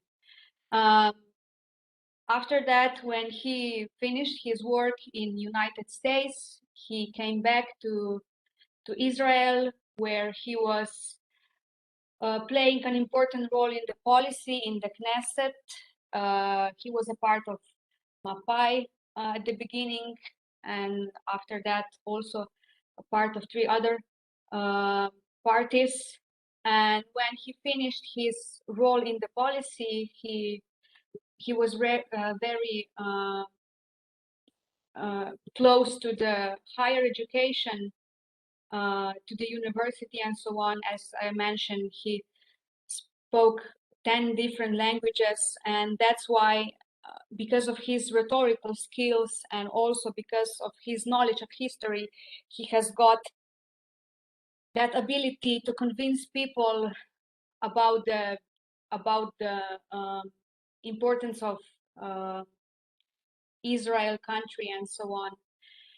And when I was searching his quotes, which I mentioned in the tweets, well, I'm not sure if these quotes are directly related to this. What I found in articles nowadays, I connect them somehow. Well, the first tweet which I mentioned, we know the attitude of United States President Trump towards the Israel, and according to some people, they said that he was the biggest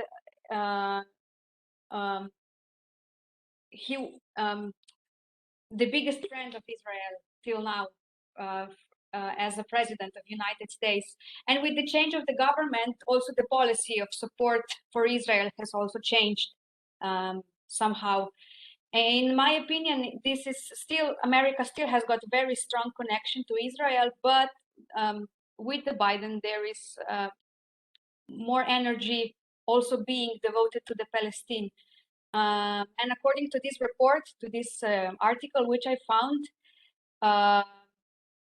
the Palestinians should remind all aid to Palestine reminds just in words, nothing special happened. And that's why I posted the first tweet. And I found also 3 others, but I would stop here. This is truly wonderful. Excellent, Maya. Both taking the initiative and choosing someone like Abba Evan, whom I didn't think of when I was creating the list, but he's a very smart choice. Really, the most prominent diplomat, I think, that Israel has had throughout its years. A very good description of his life and the tweets, right? He was a witty guy. And he shows in the tweets, and I think it's a very good selection also of points to refer to in his words. Excellent. Is there anyone else? Or I think this is it, right? In terms of our Jamboards? I wanted to say that maybe my mate was I told only some words about my mate, but it is an interesting figure, and I chose it because of its interesting story. Because what again, Mona? Because of its interesting story. Yes. Yeah. Yeah. Look, it's there are so many such fascinating people and narratives to try and tap into in order to better understand Israel. And you know, we just get a couple in our class, but I think it's a very nice gate onto the history of this society and its politics. So since we now have about an hour left, let's take a brief break, okay? And when we resume, we get into the articles that you all had to read, right? Jabotinsky's Iron Wall, and then we have the interview with Ehud Barak. Okay, so let's take 5 minutes and resume. If you need, you know, just have a brief look over those article again, so we'll be prepared. See you in 5 minutes.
Hello.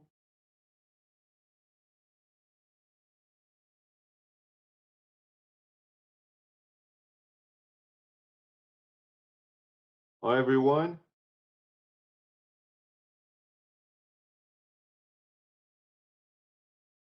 Welcome back. I was sorry. I was just looking at Abba Eban, and he's totally fascinating. Like 10 languages, and I saw that he had a diploma in Hebrew, Arabic, and Persian. And I think that I'm the past year and a half I took Arabic language course, and I was so struggling with it so much. Yeah, so I don't know how he made it. But And he managed to learn all those languages. all those Yeah. languages plus other. Yep. other This is stuff. someone certainly to envy. Yeah. Yeah, a little bit. He's sort of a Renaissance person, at least in terms of languages. Yeah. And apparently he translated newspaper articles in ancient Greek. So this is already another level. You should have a look at some of his clips. There are probably many in YouTube. He had also this sort of very arresting Oxfordian-like British accent. Oh yeah, yeah. That was very impressive. Certainly more impressive than an Israeli accent. So I think I hope that we're all here. Okay, so let's talk a bit about those two articles, and of course they provide us with a way to better understand some of the security and the insecurity issues of Israel. So we'll start chronologically with the piece by Zev Jabotinsky. It's relatively short, but it's remarkably important.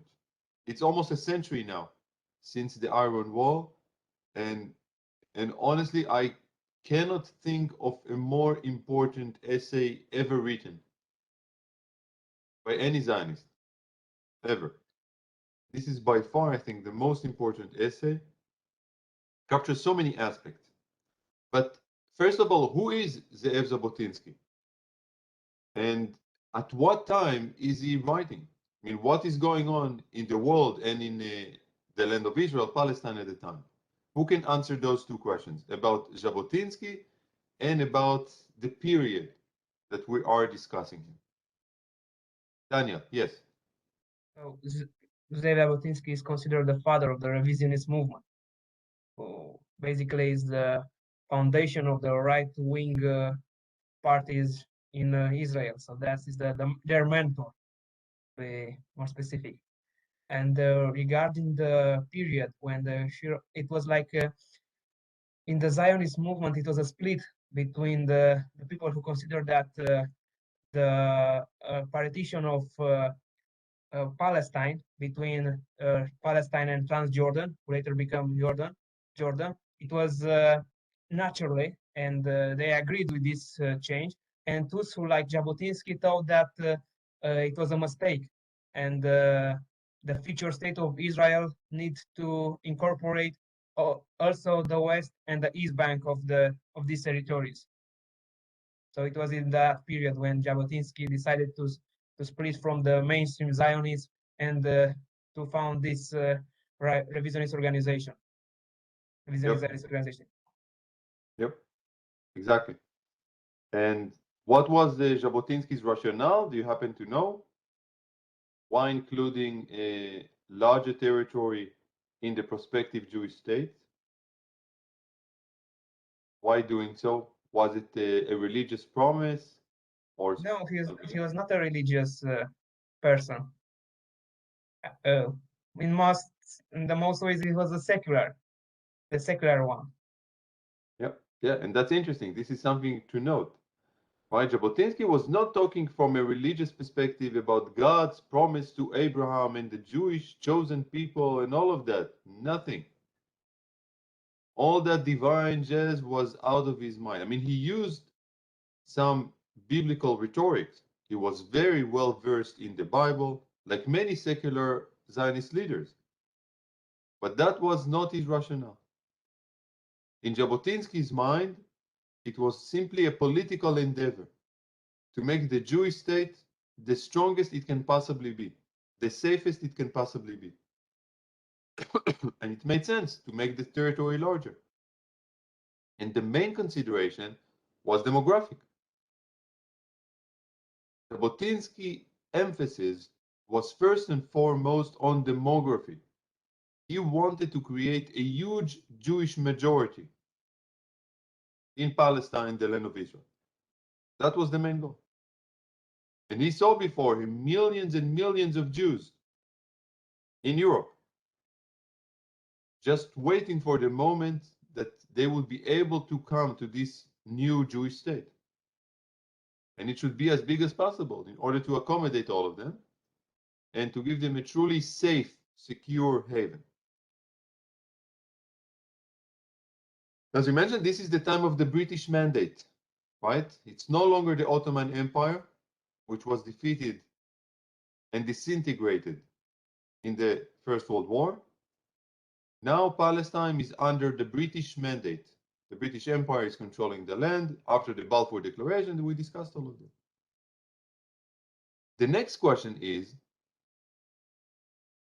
just from reading the article, this is about the content of the article itself, it seems like Jabotinsky has a dispute with some people. What is the nature of that dispute? What is the debate that is going on between Jabotinsky and whomever? What is going on here? What is your sense reading the article? Who is he trying to debate? And debate about what? I mean, what is the key question that people are debating here? Daniel, I see your hand, but I want other people to think about it and try to. Yes, Mona. He has a dispute with moderate Zionists regarding Arab problem. And he seems that he considers that Arabs that cannot be Wait, Bona, before his argument, what is the key question? What is the key question driving this debate? The key question is can be an agreement between Arabs and Israel and Exactly. Jews. Exactly. Let's focus on that for a moment. Okay, that's exactly the issue. Can we reach a peace settlement, a compromise? And he considers that no. Wait, we'll get to his answer. This is the key question. Right? Bear in mind, this is before the establishment of Israel, of course. This is still with the Jewish settlement, Hayeshuv Ivri, the Hebrew settlement in Palestine under British mandate. The key question is there a possibility to reach a compromise with the Arabs?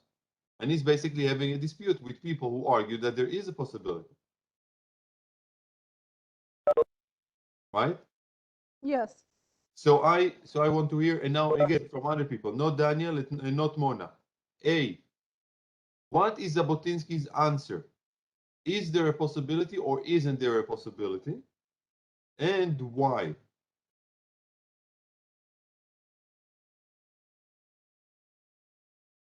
I want to hear from other people. What does Jabotinsky answer to this question?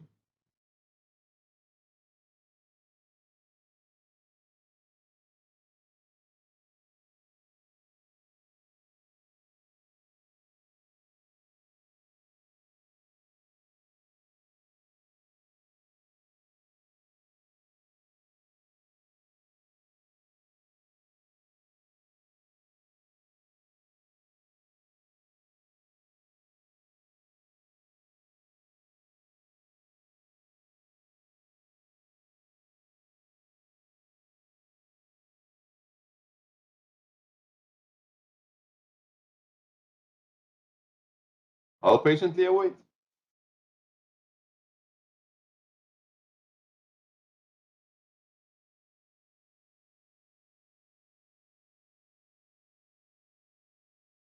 So I'll repeat the question again.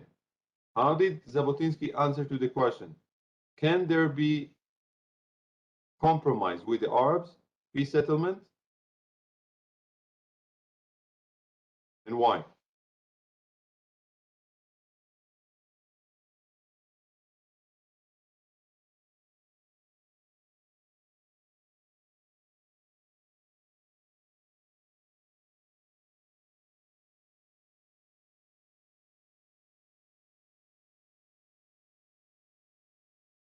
Be brave.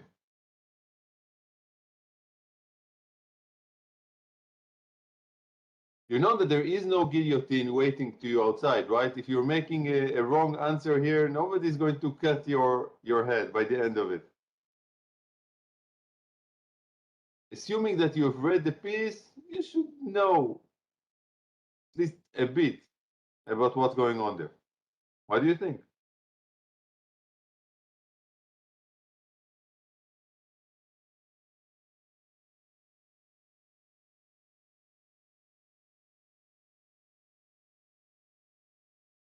Can I say something? My hand isn't working here. I don't know why. Yep, please do, Christina. So what is Jabotinsky's answer? Well, I think he says that there can be no compromise. It's about So his answer is no. No. There can be no compromise, and why? The why?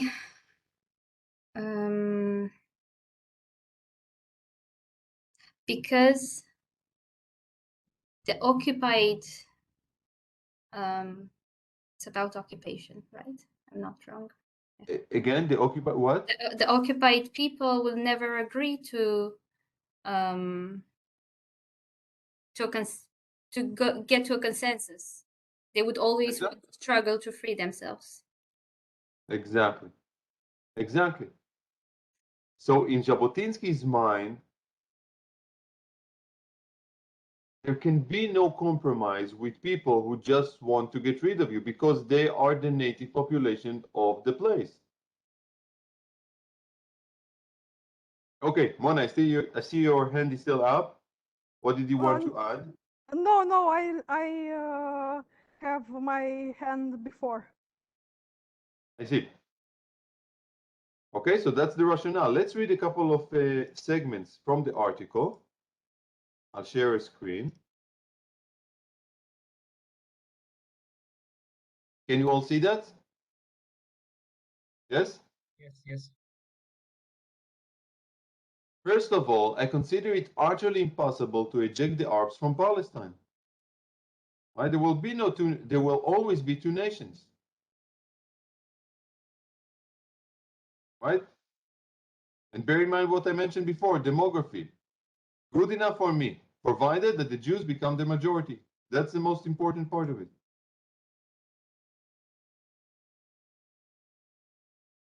Then, by the end of it, is it possible to realize a peaceful aim by peaceful means? And his conclusion here, there can be no voluntary argument between ourselves and Palestine Arabs. Not now, nor in the prospective future.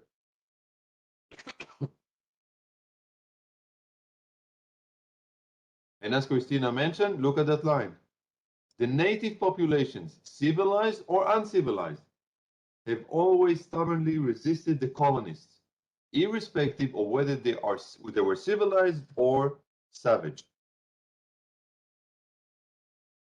And here again, every native population, civilized or not, always refused to admit not only new masters, but even new partners or collaborators.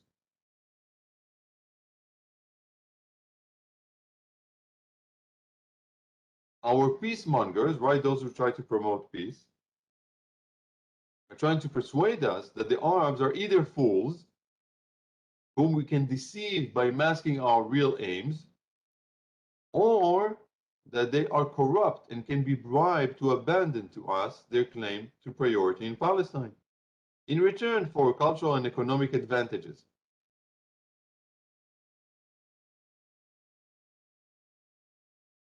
So basically, how does he regard the Arabs of Palestine? this founder of right-wing movements? How does he regard him? Mona? As a native population that doesn't want to be colonized, and he considered that Israelis are colonizers, and that's why there can be no agreement between them. So, to start with, they are the native population, right? The founder of a revisionist right-wing movement in Israel. We are colonizers, he's telling to his fellow Zionists. We are colonizers. They are the natives. And he's trying to understand the natives from their own perspectives. And he's asking his fellow Zionists, do you really think that the natives would just give up the land? Basically arguing, look, there's only two ways that this can happen. If the natives are just stupid, they're fools to think that perhaps we can try to deceive him, somehow make them believe that we don't really mean to take over the land. Of course we mean to take over the land. Do you think that the Arabs are so stupid that they don't realize that? Or he's saying, maybe you think that you can simply bribe the Arabs, offer them some benefits, money, cultural benefits, somehow that will make them say, okay, we want you to be the masters in this land. And he's basically saying, no. The Arabs are neither fool nor corrupted in that sense. Do not realize that this is what we're trying to do, or to be bribed into peace.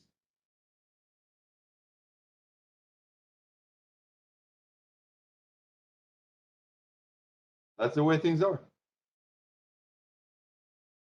No peace, no compromise. No hope for peace. Or is there? Is there really no hope for peace for Jabotinsky?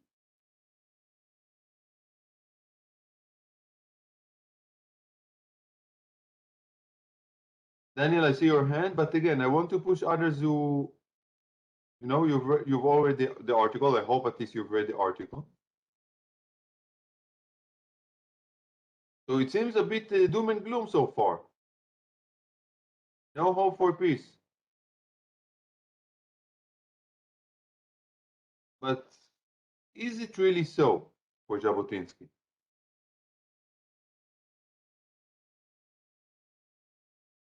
Christina, I see you too. Let's wait. Let's give it another moment for those who haven't participated in this discussion so far. What do you think?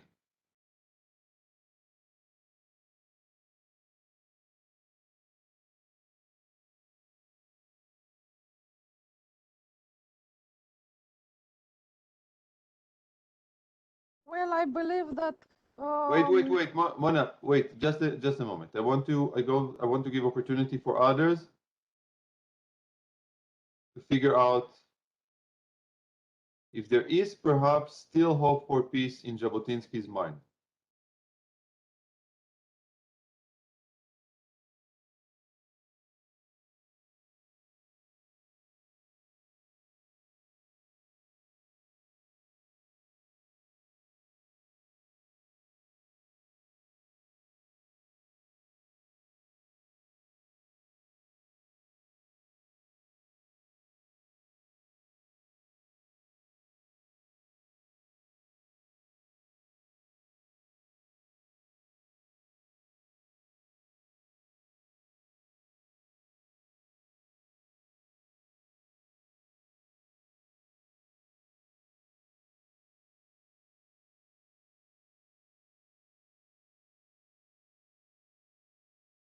Yeah, it seems to me like you are.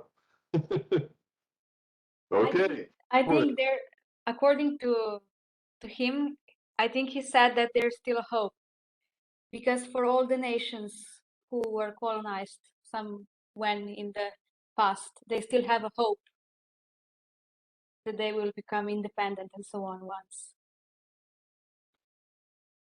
Right. So in that regard, this is the hope of the Arabs to have their own state. But why would there be any hope for peace, if there is any hope for peace, between Jews and Arabs? Is it a lost cause for Jabotinsky to have a Jewish-Arab peace? Or perhaps there is some possibility to get there? And if there is, how?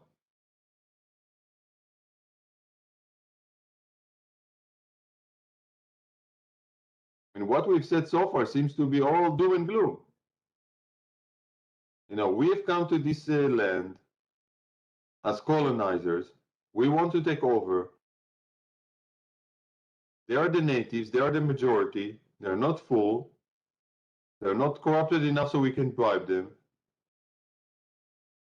Sounds like a lost cause to me. But is it really?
Okay, Daniel, you go. So he pointed out only one solution, that in order to achieve peace between the Israeli and the Arabs, Israeli must impose the peace in his terms. That means to become stronger than all the Arab states neighboring him. And after that, only when the Arabs will understand that they have no other option, and that's the only way we can stay there and to achieve peace with Israel, only in that way, when Israel will become stronger than anyone in the region. That's the Iron Wall. That means that Israel must become a stronger state in order to impose the peace, because that will be the only solution that can have peace with the Arabs.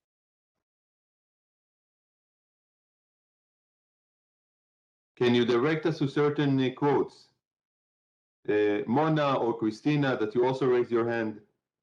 Do you have any citations that you can bring from the article that you think? I personally don't have the text. Oh, I see. Okay. Christina, can you find a sentence, or someone else, can you find a sentence to illustrate what Daniel told us just now? I think.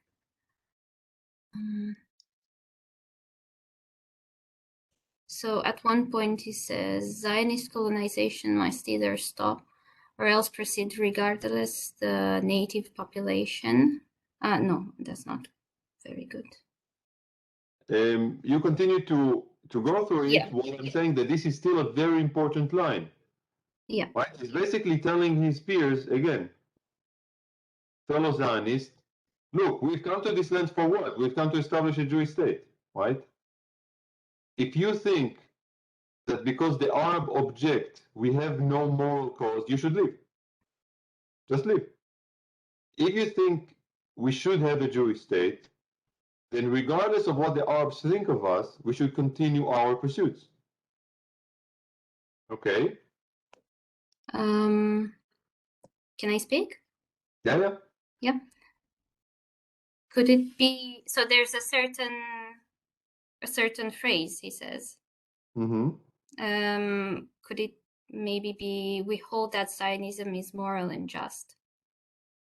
Mm-hmm. Since it is moral and just, justice must be done, no matter whether Joseph or Simon or Ivan or Ahmed agree Yeah. with it or not. Right. So again, it's the appeal to the just cause of Zionism, right? Mm-hmm. You have that, and we'll discuss it more on Monday. But the crux of the matter comes very soon after that.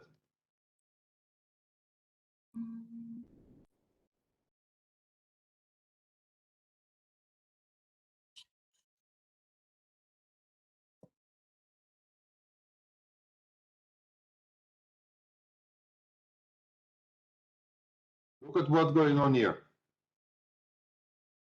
Christina, can you read this segment? Yes. As long as the Arabs feel that there is the least hope of getting rid of us, they will refuse to give us this hope in return of for their kind words or for bread and butter, because they are not a rabble but a living people. And when a living people yields in matters of such vital character, it is only when there is no longer any hope of getting rid of us, because they can make no breach in the iron wall.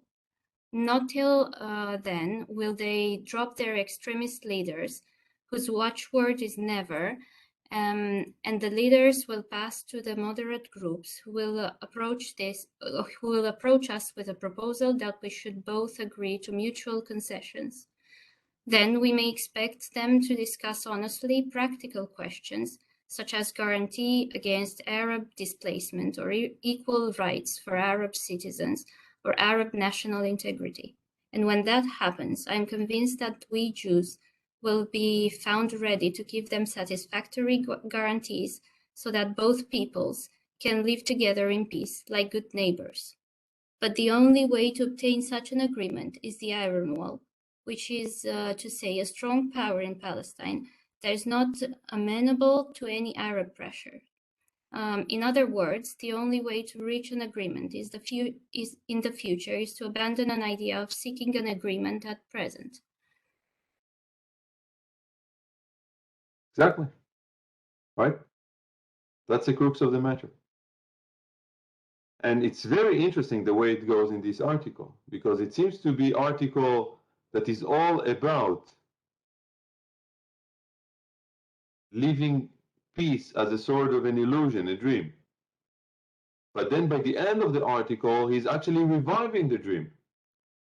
And he's saying, actually, this is really realizable. We can get peace. But we can only get peace if we give it up now. And it's also interesting in terms of hope, right? Remember what we discussed about 2 hours ago? The national anthem of Israel, the hope. When it comes to that hope for peace, this can actually come to fruition. This can transpire. But what is interesting here is that for Jabotinsky, it's almost paradoxical hope. Because in order for us to have hope for peace, first, the Arabs have to give up their hope to get rid of us.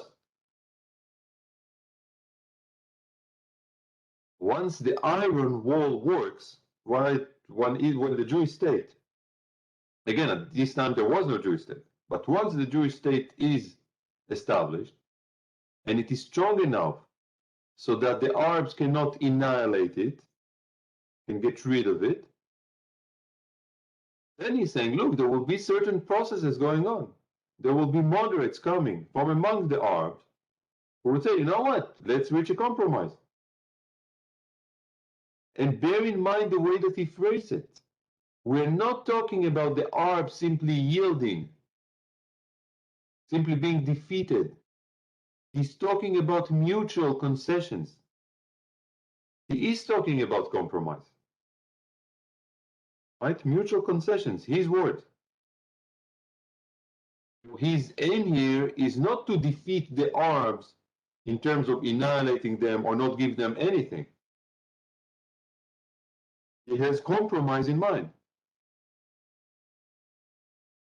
But in order to reach that compromise, he's basically saying we have to reach coexistence in the sense that both parties agree to the other's existence.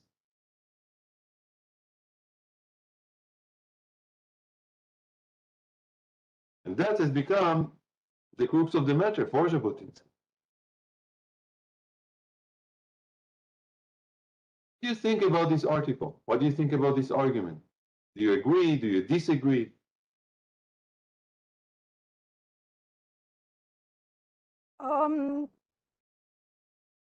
Yes, Mona. I agree, and why? Because I think that this also happened by establishing the state of Israel. Israel has become enough strong to impose peace to Palestinians, but there are still some terrorist organizations that don't see the argument of the arguments, but only arms, and this is the thing that makes Palestinians I don't know, some that makes Palestinians not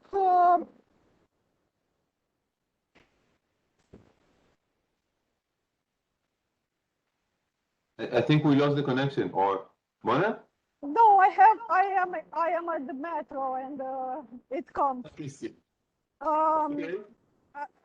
The thing that makes Palestinians more radical than Jabotinsky believed. Okay. Who else? What do you think? Your reaction to Jabotinsky's Iron Wall? Christina and then Daniel. I think he's very pragmatic.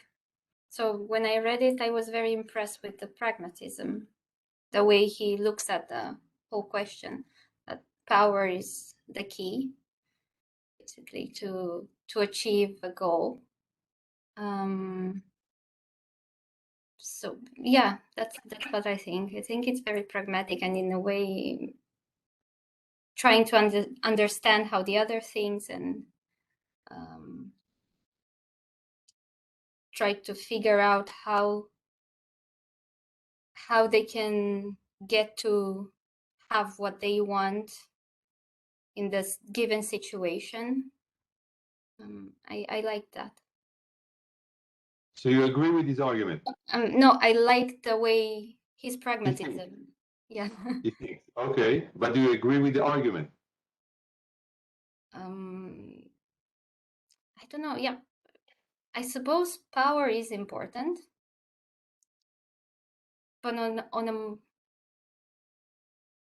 there are some morality questions somewhere here, to which I'm not very sure. Sorry? Questions of what? Of morality? Of morality, maybe, somehow.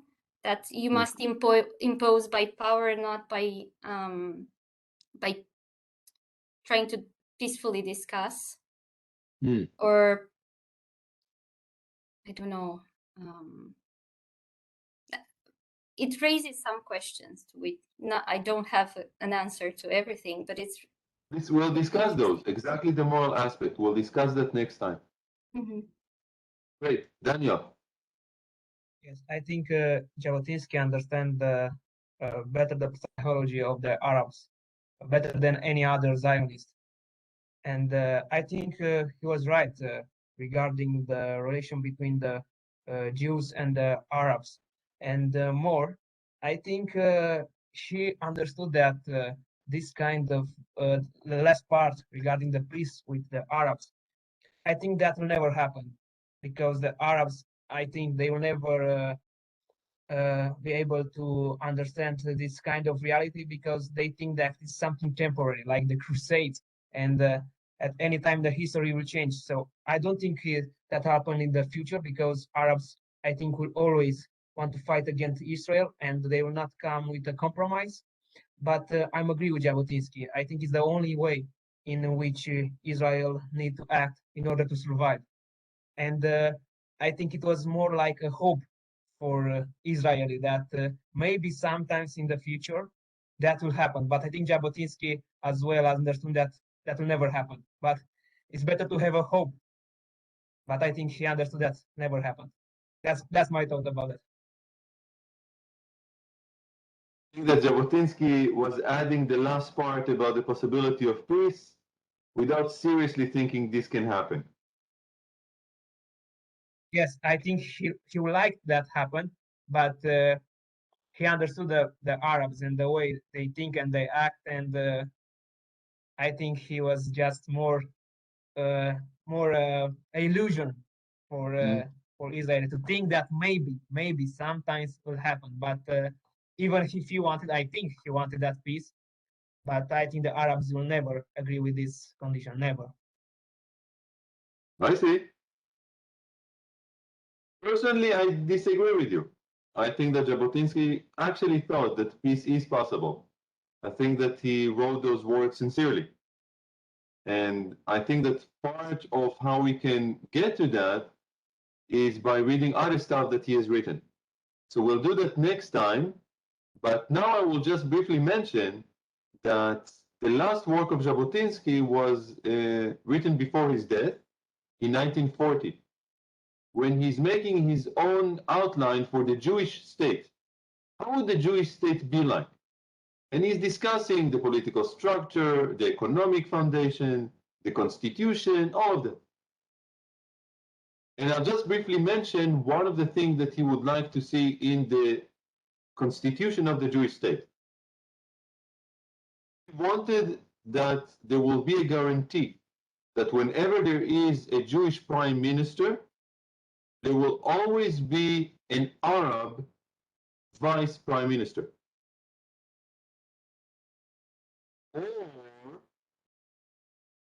Or vice versa.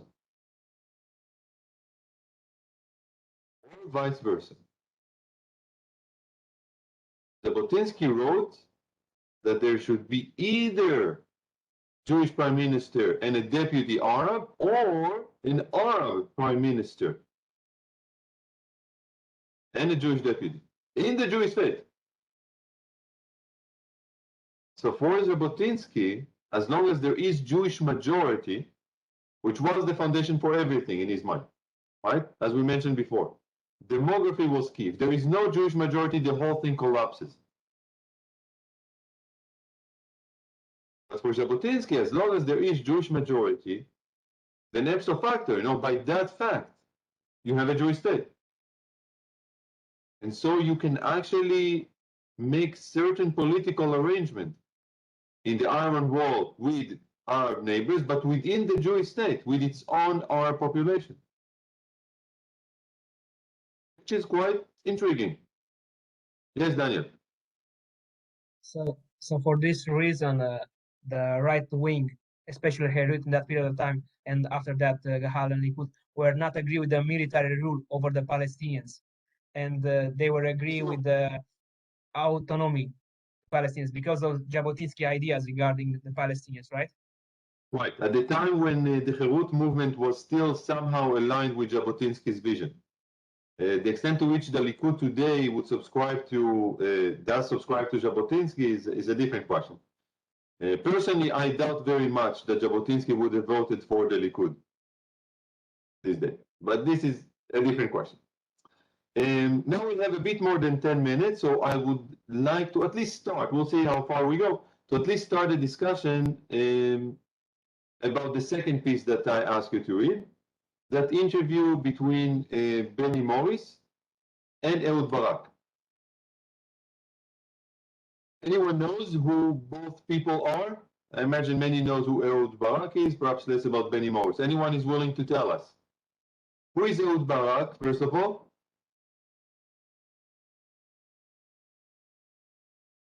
I really would like to see more people participating.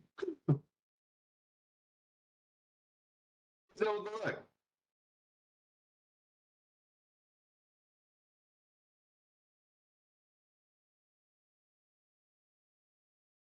It was the Prime Minister of Israel. He was the Prime Minister of Israel, very true. During what period? I think 1995, 1998. I'm not sure. Between 1990 and 2001. Right. A very short term as the Prime Minister, very short term. Very hectic too. Right? There were a lot of things going on. Especially what has been going on there that he's being interviewed about? What are the key aspects? The Camp David negotiation between him and Arafat. Also the Teba and Clinton parameters regarding this Israeli-Arab peace process. Right. The negotiations between Israel and the Palestinians about the final settlement. We're now talking about the time after the Oslo Accords,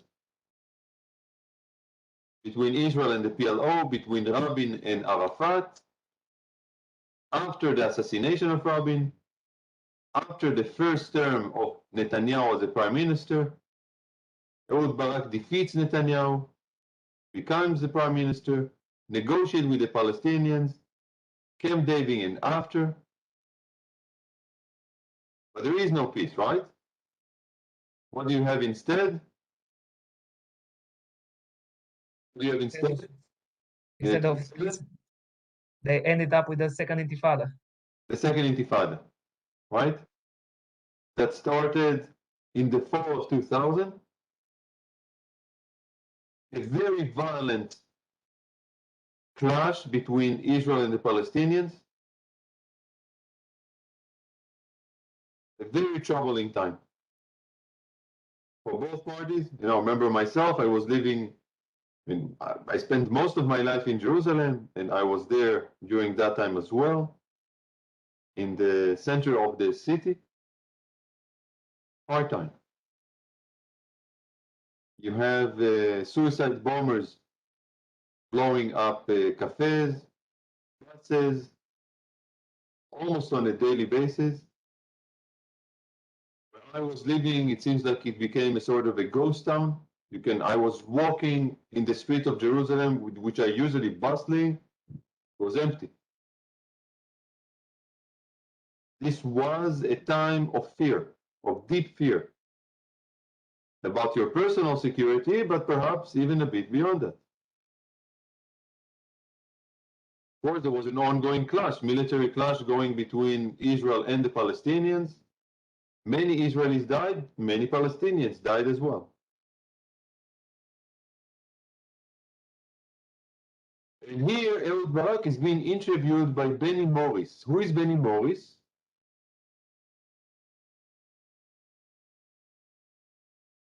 Daniel? Yeah, he is part of what we call today the new historians. That kind of historians who, after the Israeli opened the archives, they write down a new series of books and articles about the Israeli history, mainly about the Israeli and Palestinian conflict. Right, exactly. So one of the new historians. His famous book is about the problem of refugee, the emergence of the problem of refugee, 1948. And he later became, or at least has been seen to become, much more right-wing in certain aspects, although still advocating a Palestinian state. He's very close in some important aspects to Ehud Barak's perspective. So in this interview, you should bear in mind, it is not an antagonistic interview. He's not being interviewed by someone who is either on the far right or the far left. Someone very close to his own perspectives. Okay? So what is basically Ehud Barak telling us? What is the key accusation that he's trying to deal with? You know, with Jabotinsky, we said that there is a debate whether or not peace is possible. People accusing Jabotinsky that he is destroying the chances of peace, that he hates arms, and he's trying to defend himself. What happens with Ehud Barak? What is Ehud Barak being accused of? What is your sense from this interview? What is he trying to defend? What does he feel that he should be defending? Because he's being accused of. More people. It's a long interview that's not as short as the piece by Jabotinsky. But there too, there is a debate that underpins the whole text that Barak is part of.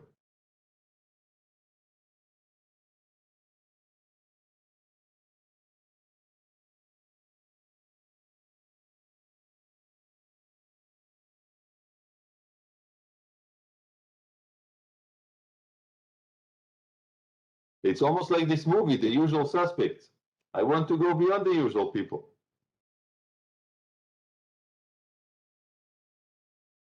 What do you think?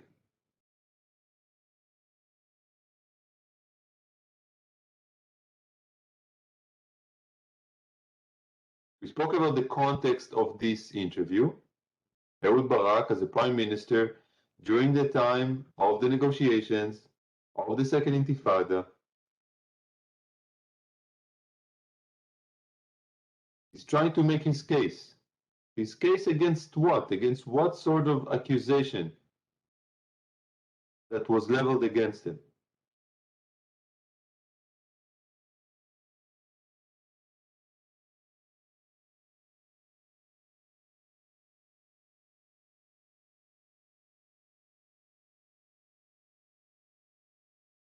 Bless you, Christina, by the way. I hope it's only allergy like in my case. I don't know. I just hope so. I'm waiting for the spring to be over here. What do you think?